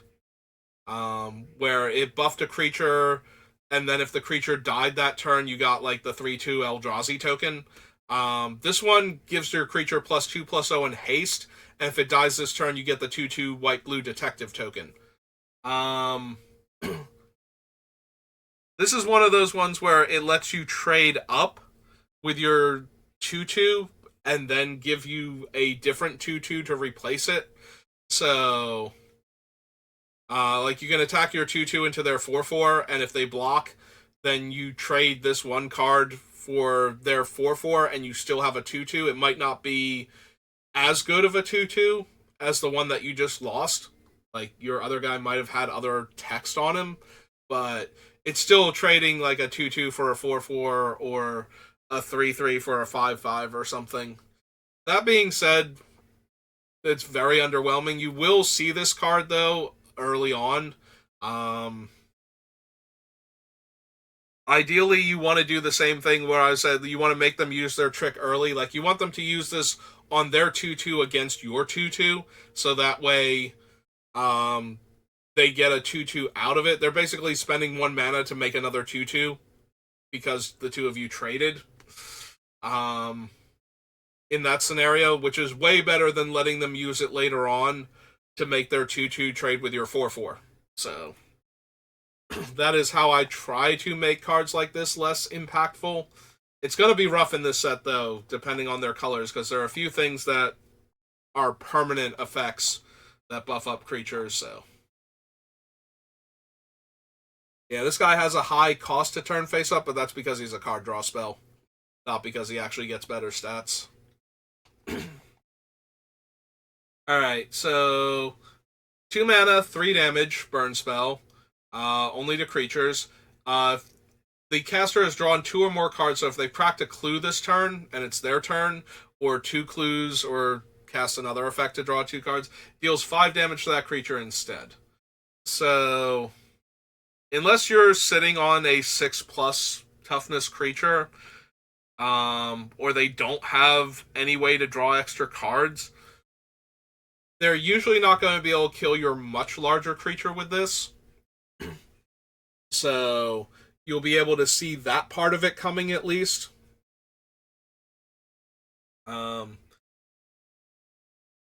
So you'll also be able to know when you have to, not get your 6 power or 6 toughness creature into combat with their like random 2/2 that's attacking. If it looks like they can draw some cards on your turn, or actually a card on their turn, some cards on your turn, whether or not you have to worry about this. But that being said, it's a removal spell that deals with 5 toughness or less creatures. You can almost count this as a wrath. The biggest reason I'm not is that you always see it coming. Like, unless it comes down and gains haste immediately, in which case, you're losing that game anyway. This thing is dumb. This thing is impossibly dumb if it ever connects. 5 mana Unmorph is a 5/4. Also gives another creature +2/+0. Or itself, for that matter. It can be a 7/4. So good to know, but not anything too impressive as far as stats go. Yeah, this one deals damage to each opponent when creatures you control are turned face up, so they might be hiding a bunch of damage, but this is not anything that gets stat-wise for being turned face up, so. Shock. Been around for forever, 2 damage to any target, so very efficient way to kill face-down creatures normally, but the extra 2 mana this is going to cost means that it's effectively a 3 mana removal spell for the face-down ones, so not as efficient as it looks like it is. This is one of the ones where having the creature be face down is actually better. So where the black one, playing the creature face down lets it get killed more efficiently, this one, having it face down, makes it harder to kill it if it already had low toughness.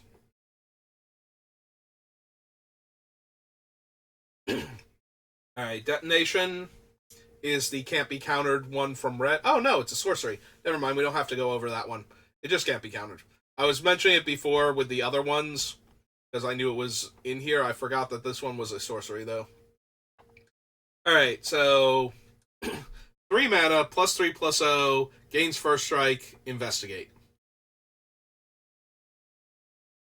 I mean, if you've been playing Lost Caverns of Ixalan, you've been playing against Ancestor's Aid. That set had a lot of good payoffs for artifacts, and it was making a treasure which rebated you a mana so it effectively only cost you 1 mana to use that turn. This one costs you 3, 2 more mana to use the artifact as intended. You're still going to see it a little bit, because players that liked Ancestor's Aid, in a set where the artifacts mattered and treasure was more useful and it was a cheaper, more efficient spell, are going to get distracted by the fact that this card looks a lot like that, even though it's like got so many differences. It's much worse of a comparison than newer players are originally going to think it is. So you might see this a bit more early on until people who play it keep losing with it, because it's a 3 mana trick. And there are so many other tricks in this set and so many other good tricks in this set that this one is not going to be. The only way this one makes it in is because you have so many other tricks that you might be able to confuse your opponent what they're playing around. But it's not a very good version of that trick, so I don't expect it to do much. But you will see it early on at first because I think Ancestor's Aid saw a lot more play than any of the other plus power and first strike effects have recently. So players might think more fondly of this one when they see it at first. Alright, so here is the other ambush my guy gets better card. So 3 mana, flash enchant creature, enters the battlefield, untap the creature, give it hexproof, and if it's suspected, it's no longer suspected. An enchanted creature gets +2/+2 and can't become suspected. This thing is an absolute beating if it catches you. So you're going to have to be very careful about not getting caught. The upside is that it's 3 mana. So that's a lot of mana to leave open to counter a spell that targets the creature. So it's going to be difficult to leave this up for more expensive, more powerful creatures the turn they come down. So they're going to still be vulnerable that way. And it's a lot of mana to leave up instead of doing anything else. So the card is very good. It's going to catch people off guard when it's cast. I don't know how much play it's going to see. The other one is only like 2 mana, which is a lot easier to leave up. Like, every additional mana you have to leave up for your trick makes the trick that much worse. 1 mana tricks are insane because you get to use them almost whenever they're good. 2 mana tricks are decent if they're enough value. 3 mana, it's really got to be worth it. This one, though, is close. And it's going, when they do run it, when they decide it is worth it, it's going to catch you if you play the way I do. So for me, playing around it is going to be playing counterintuitively, not making the blocks, like deciding that it's this thing, like it's a permanent buff instead of a one-time use buff, is going to be how I decide to play around it. So that way I block as though it's going to be a permanent power and toughness boost instead. But it's still going to be difficult. The upside, though, like I said, is that if the opponent doesn't use it, like if you don't block because you don't want them to eat your guy and have a 4/4 afterwards early on, then that means they're leaving up this mana, or they have to play it anyway just to deal the extra damage to you so the mana doesn't go to waste. And that's way better for you than having your creature get eaten and leaving them with a much larger creature. Or having them counter your removal spell and making the creature that you thought you needed to use removal spell on way worse for you.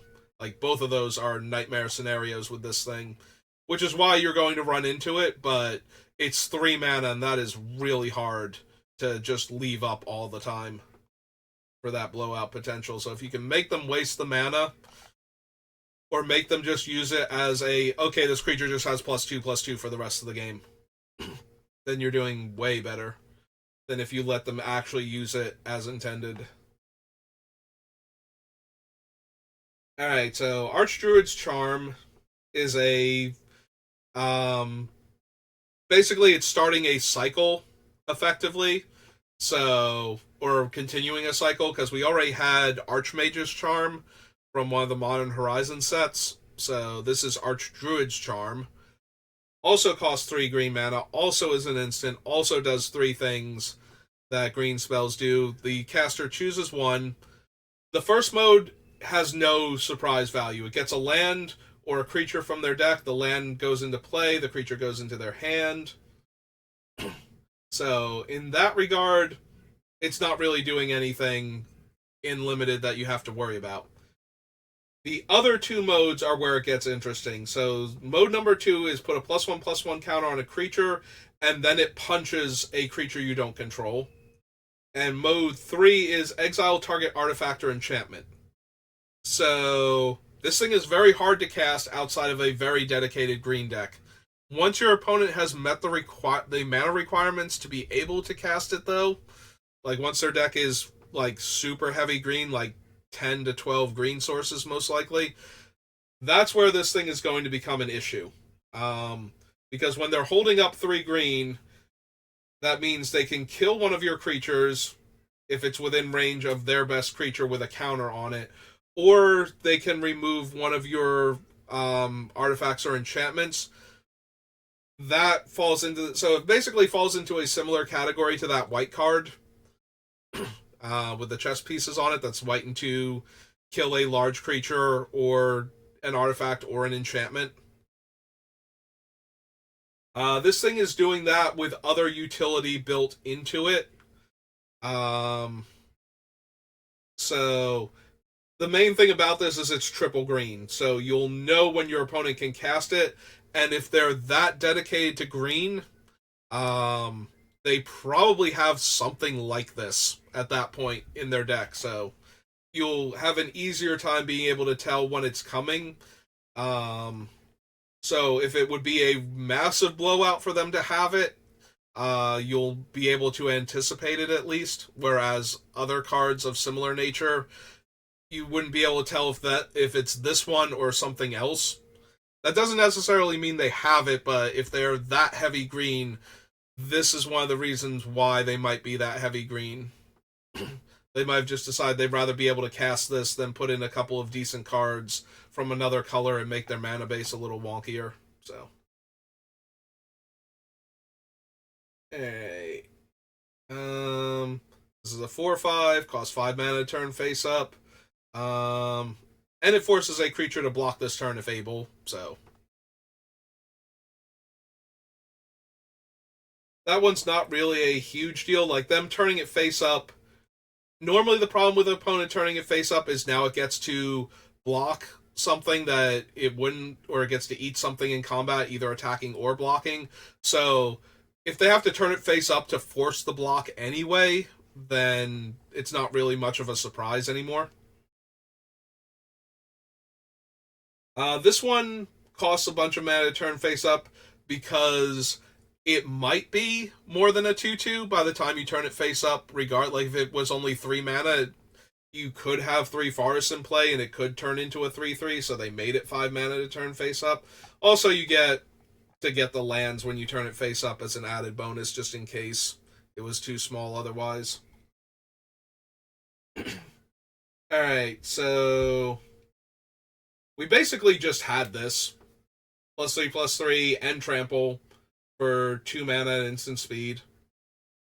The giant growth effects, the +3 power and toughness or better effects, are the hardest ones to play around as far as combat tricks go, because it's such a huge power and toughness boost that sometimes even multi-blocking doesn't help as much as it would.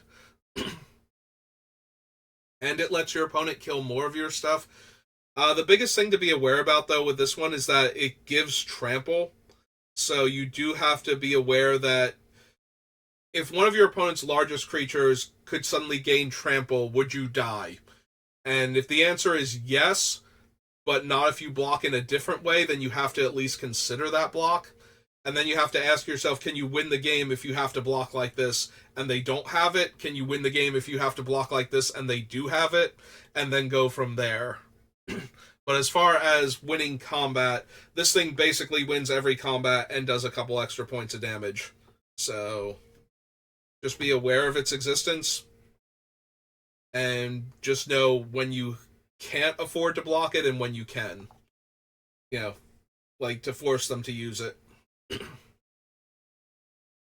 This one is potentially a much larger power and toughness boost for less mana, with the added drawback that it doesn't give trample, it gives reach.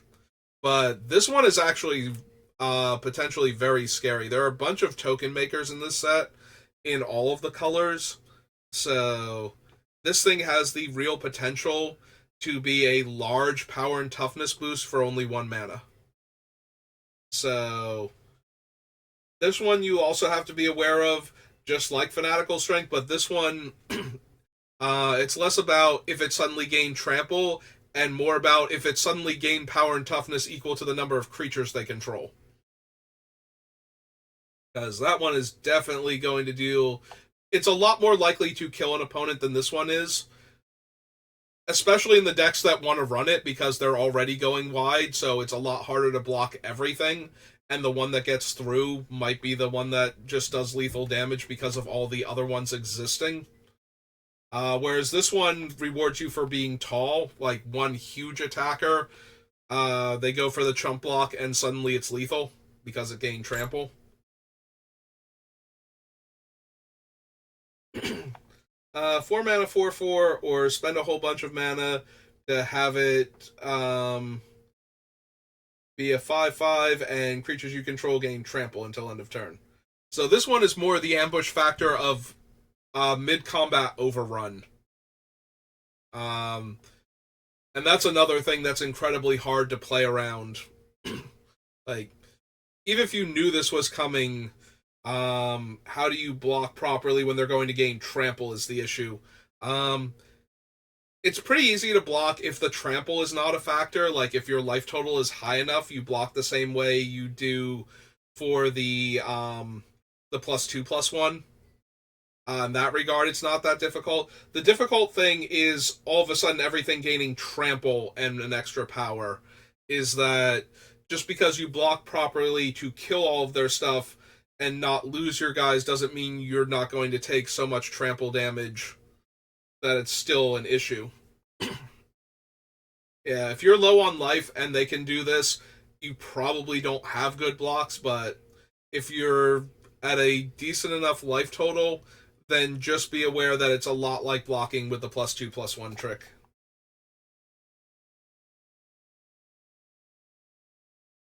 This one just gets you a land and stays a 2/2.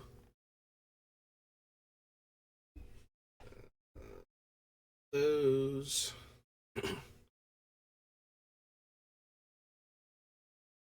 Here.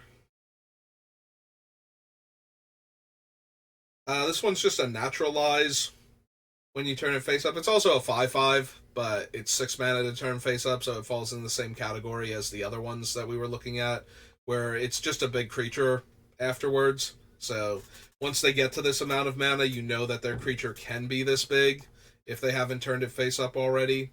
That's about it.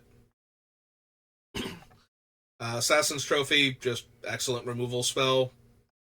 You deal with it the same way all the other removal spells.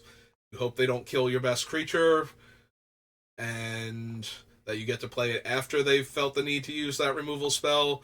And if they kill your best creature, they were going to do that anyway. So, alright, so most of these split cards have an instant on the one side. Most of them are also kind of low impact, so exile up to 2 target cards from a single graveyard, target player gains 2 life and draws a card. So, aside from the gaining 2 life suddenly, unless the other on-board effects have things for creatures leaving graveyards, like that one enchantment with Flash that we were looking at before, this isn't much of anything. It's 2 life and draw a card, so if the 2 life is enough to throw off your combat math, that's where we're at, but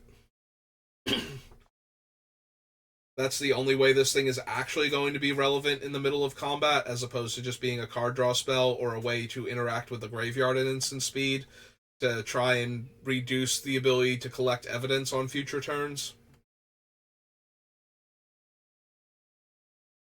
So this is kind of the reverse of the +1/+1 to counters on all your guys in trample.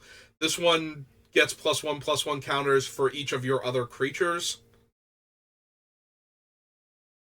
So it does cost 5 mana to morph to flip back over, but it falls in the same category because of that of all of the other. They can turn this creature face up, and now all of a sudden it's a big creature instead of a little creature. And that's all there really is to it. Nothing with Flash here, nothing with Disguise. Oh, she has Disguise. Her things come into play tap, though, so she doesn't get to... Like, she can't block and make 2 1/1s to block in the same turn. This thing is just preposterously silly. So it's a blue and black for an instant. It effectively makes a 2/2 all the time. So it's a 2-mana bear with flash. If a creature died this turn, the caster also gains 2 life, surveils 2, and investigates. So it goes from a bear to literally one of the best value cards you can imagine if a creature died this turn. It's nearly impossible for a creature to not die on the turn that you cast. There have to be no creatures that can get into combat. Blocks have to be terrible one way or the other. And they can't be like. Actually, the blocks have to be terrible for your opponent so that they don't block. The attacks have to be terrible for them so they don't attack into you and at least try and force you to chump or something. Yeah, creatures are just going to die and this thing is going to get massive value. The only way you can stop that is if you can present lethal before blockers are declared so that they have to cast this and make a 2/2 to chump block or trade or something. This thing is almost always going to get its value, and there's nothing you can really do about it. Other than if you don't have to play the removal spell pre-combat, if you can wait and see how they blocked and do it after combat, maybe do that so that way they don't get the 2/2 and all of the stuff before blockers are declared.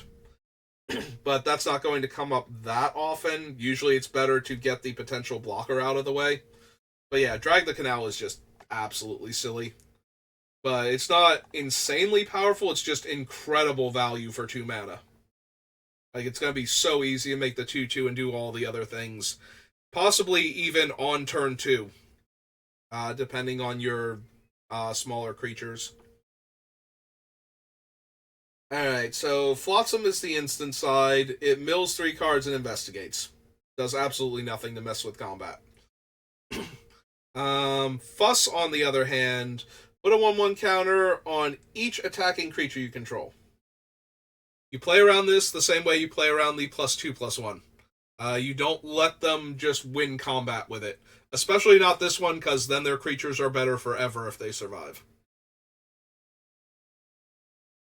Alright, this one matters because while it doesn't survive anything that a 2/2 wasn't going to, it does make a 1/1 that is untapped and flying. So this one can throw off combat math pretty hard because of that. Turning it face up gives them a slightly better creature, so it can trade with like a 3/3 or something. But it also gives them a 1/1 flyer to block with, and a 1/1 flyer to attack with later on if that's not relevant. So this one, so if they have to turn it face up to tap your creature, you'll know that it's there and be able to respond accordingly.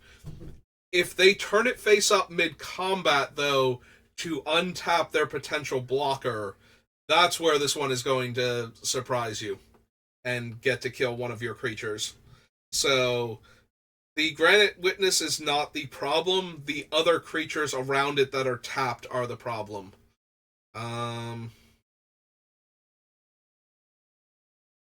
Alright, there is a red-blue Wrath, isn't there? I just noticed Ill-Timed Explosion. I'm like, wait a minute.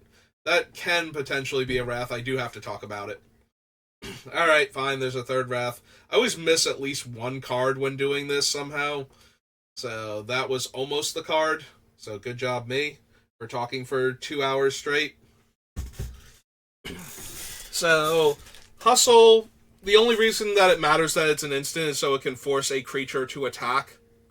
And you can't really do anything about this. Like, it is not itself a combat trick. Like, you can do things like interfere with the combat later on, or, you know, if you can give it hexproof so it doesn't have to attack because you need the utility on it rather than getting it killed in combat. But yeah, Hustle's not really a thing as far as tricks you need to watch out for. But yeah, draw 2 cards on Ill-Timed Explosion. Draw 2 cards, then you may discard 2 cards. Notably, you have to either discard 2 cards or none at all. So you can't discard 1 card to have the effect happen. It's draw 2, discard 2, and do the effect, or just draw 2 for 4 mana. If you discard the 2 cards, it deals X damage to each creature, where X is the greatest mana value among cards discarded this way. So this is a Wrath, because they can choose from what they're discarding what the best mana cost is to make sure they deal enough damage to the things they need to in order to kill them. It is a Wrath that requires them to have a more expensive card to deal with the larger things. So buffing up your creature might be relevant. But that's about it for as far as how you can play around this one versus the other ones. Otherwise, you're still playing around it the way you do a regular Wrath. You just don't overcommit things that will die to it. This one, though, has the slight advantage towards larger creatures. The bigger the creature you can put into play, the harder it is for them to find something that will kill it. But if they have enough, or if they have any of these, because they are the sum total of their casting costs when they get discarded that way. So Hustle and Bustle, for example, is a 7 mana spell and would deal 7 damage to each creature. So it's really hard to get out of range of Explosion. But if you can, then you can consider adding more to the board. But you do run the risk that they will just have something high enough casting cost. Unless it's actually out of range of everything in the set. Pass anybody, right? Yep. Okay. Those. Lightning Helix is in the set. This thing is just so silly. So, instant speed, 3 damage to any target, gain 3 life. Again, combat math just completely out the window. Like, you were going to kill your opponent, one of your creatures died, they have 3 more life than you thought they were going to. Now they can go to blocks. There's just so many cards that mess with combat and so many tricks in general. Yeah, this set feels like it's going to be slow because it feels like the person who tries to rush it is in real danger of getting absolutely ruined if the other person has anything. So, No More Lies is a counterspell. Very similar to the one that costs 2 mana, but only for the counterspell portion, so they have to pay 3 or it's countered, and it will exile their card if it counters it this way. But it's just a counterspell. You play around it the same way you do any of the other ones, and it's a soft counter, so if you can wait on your most important cards, and you think they have this, and you can't trick them into using it sooner, or tapping out because they haven't been able to use it up until this point, and they need to get something on the board, then you just try and wait it out, so that way you resolve your spell anyway, and their card is completely wasted. Interrogation is a card draw spell. You can target other players, and you investigate X times, where X is the number of creatures they control. So, 2 mana, get as many clues as the person who has the most creatures. 4 mana, get as many clues as both players have creatures. And multiplayer, you can spend more. But it's pure card draw. This one is one... I think this is the only one that's sorceries on both sides. 3/3 Death Touch, so its disguise cost is 6. It also gives another creature. Oh wait, can it give itself? Target creature gains indestructible until end of turn. Okay. I thought it had to target another creature. So yes, it can suddenly have indestructible and Death Touch for 6 mana, where it was a 2/2 before.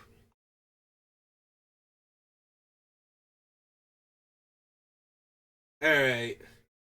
So this is a weird one. So this is blue, green, and X. I say that like they haven't all been weird ones in this set. It's an instant where you get to put X counters on target creature you control. Then you counter up to 1 target spell unless its controller pays mana equal to the greatest power among creatures you control. So there's a lot going on here. First of all, blue and green to counter a spell unless they pay mana equal to the greatest power among creatures you control. It sounds a lot like the other ones where you can get enough mana to play around it, except that this one, it's very difficult. If they're in green, they're going to have something that's like 3, 4, 5 power potentially. So even if it's just blue and green, counter unless you pay 5, that's going to be nearly impossible to do for your better spells, unless the game is dragged on forever. And that's like them spending no additional mana on this thing. If they spend additional mana on it, they give a creature +1/+1 counters.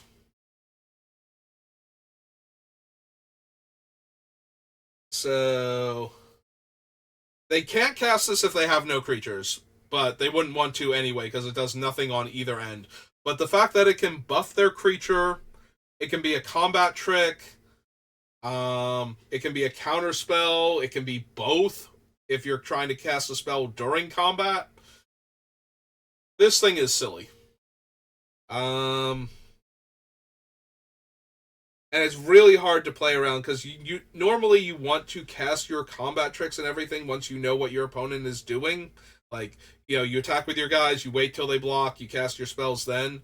Like, you don't want to necessarily cast the removal spell until you know how they're blocking, which creatures are potentially dying. If they wanted to play the first trick to save their guy, and now you try and blow them out by killing it, and then they counter your spell and maybe put a counter or two on one of their guys, and now that one wins combat also, instead of trading. Yeah, this thing has so much going on, and it's very, very silly because of it. Yeah, it's going to be very, very difficult, I feel like, to play around. There are so many cards in this set that feel difficult to play around, and then you put them all in the same set, and it's like, how do you possibly play around all of these things when certain ones require such weird play patterns to mitigate, and other ones require, like, normal play patterns that you've learned over the years, because that's how you mitigate those ones. And then you're going to get into situations where they just had 3 things, and you lose. Because you can't play around everything. You literally cannot play around everything in this set, so you have to figure out as much as you can based on what they have and what you remember is in the set. Which is why we're going over all of this. Riftburst Hellion. So, the joke is that on Arena, players attack into things and then find out that they have reach after they've attacked and their flyer dies. This thing is actually hidden reach because it will turn itself face up and there will suddenly be a reach creature in play. So your flyers, there's already a couple other things that are messing with your flyers. This one also might be one of them, depending on their colors. This one turns face up to give lifelink and is a flyer. So surprise flyer, surprise lifelink, and surprise other lifelink. Again, combat math. It's going to be so hard to know your opponent is going to lose if you attack with all of your stuff in this draft format, it feels like. 2 damage to any target, so... And it only costs 4 mana to turn face up because it does not gain toughness, so... This thing might kill 2 of your things. And you're going to see this one an awful lot. It's a common, and 2 damage to any target... Even with the ward on the face down cards, there's still plenty of 2 toughness creatures. Also, sometimes you're going to spend 6 mana and kill their 2 toughness creature with ward 2. Like, that's going to be a thing also.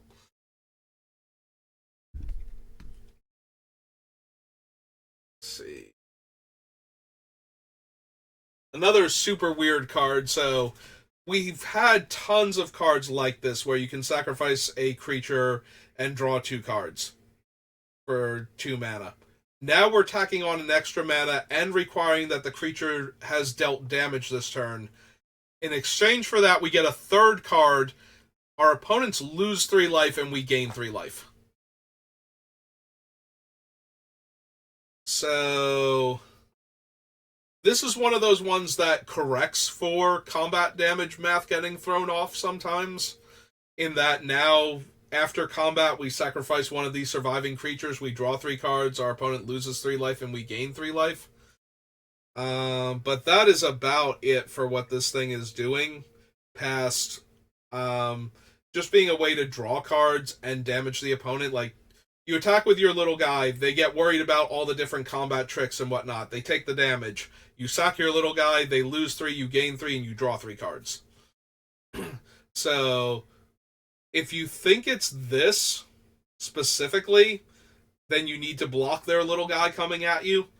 But if you think it's one of the other ones, it might be terrible to block the little guy coming at you. So, it depends on how little their guy is and how big yours are, and whether or not you can afford to block it.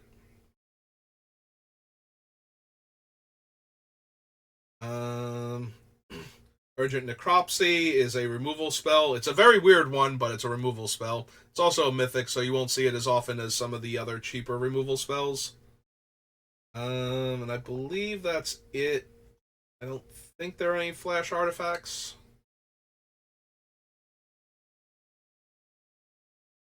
No, they're not. Okay, so that is everything. That is all of the wraths, all of the flesh, and all of the disguised creatures while we're at it, for good measure. So, yeah, this is going to be an interesting set to draft, honestly. So many different tricks that something could be. Like I said, it feels like they're trying to make us feel like detectives by overtaxing our brains to figure out which thing our opponent is representing. And that's going to be really frustrating when they have all the different things. And it could have been any one of them, and it actually is whichever one is worst for you, because they had it all. But yeah, that's going to do it for me for now, because my voice is completely shot. I hope this helps you with your pre-release. It always helps me with mine. Knowing what I can possibly be encountering gives me that little bit of not getting ruined because of what it could be. And also knowing what the worst case scenario is and how to prevent that one with a lot of these cards. There are a few of them that it's like there is no real preventing it or mitigating it. You just have to be in a position where once it hits and it does its thing, you're not dead and you can keep playing. Because that's the best you can hope for with cards like that. But yeah, this is going to be a very weird set, and knowing what your opponent is capable of at any given point in time during the game is going to be extra helpful in not losing to random things. It's going to be really hard to keep all of this straight, though. There's so much going on. But yeah, that's going to do it for me for now, so thank you for watching, and I will see you next time. Have a good rest of your day.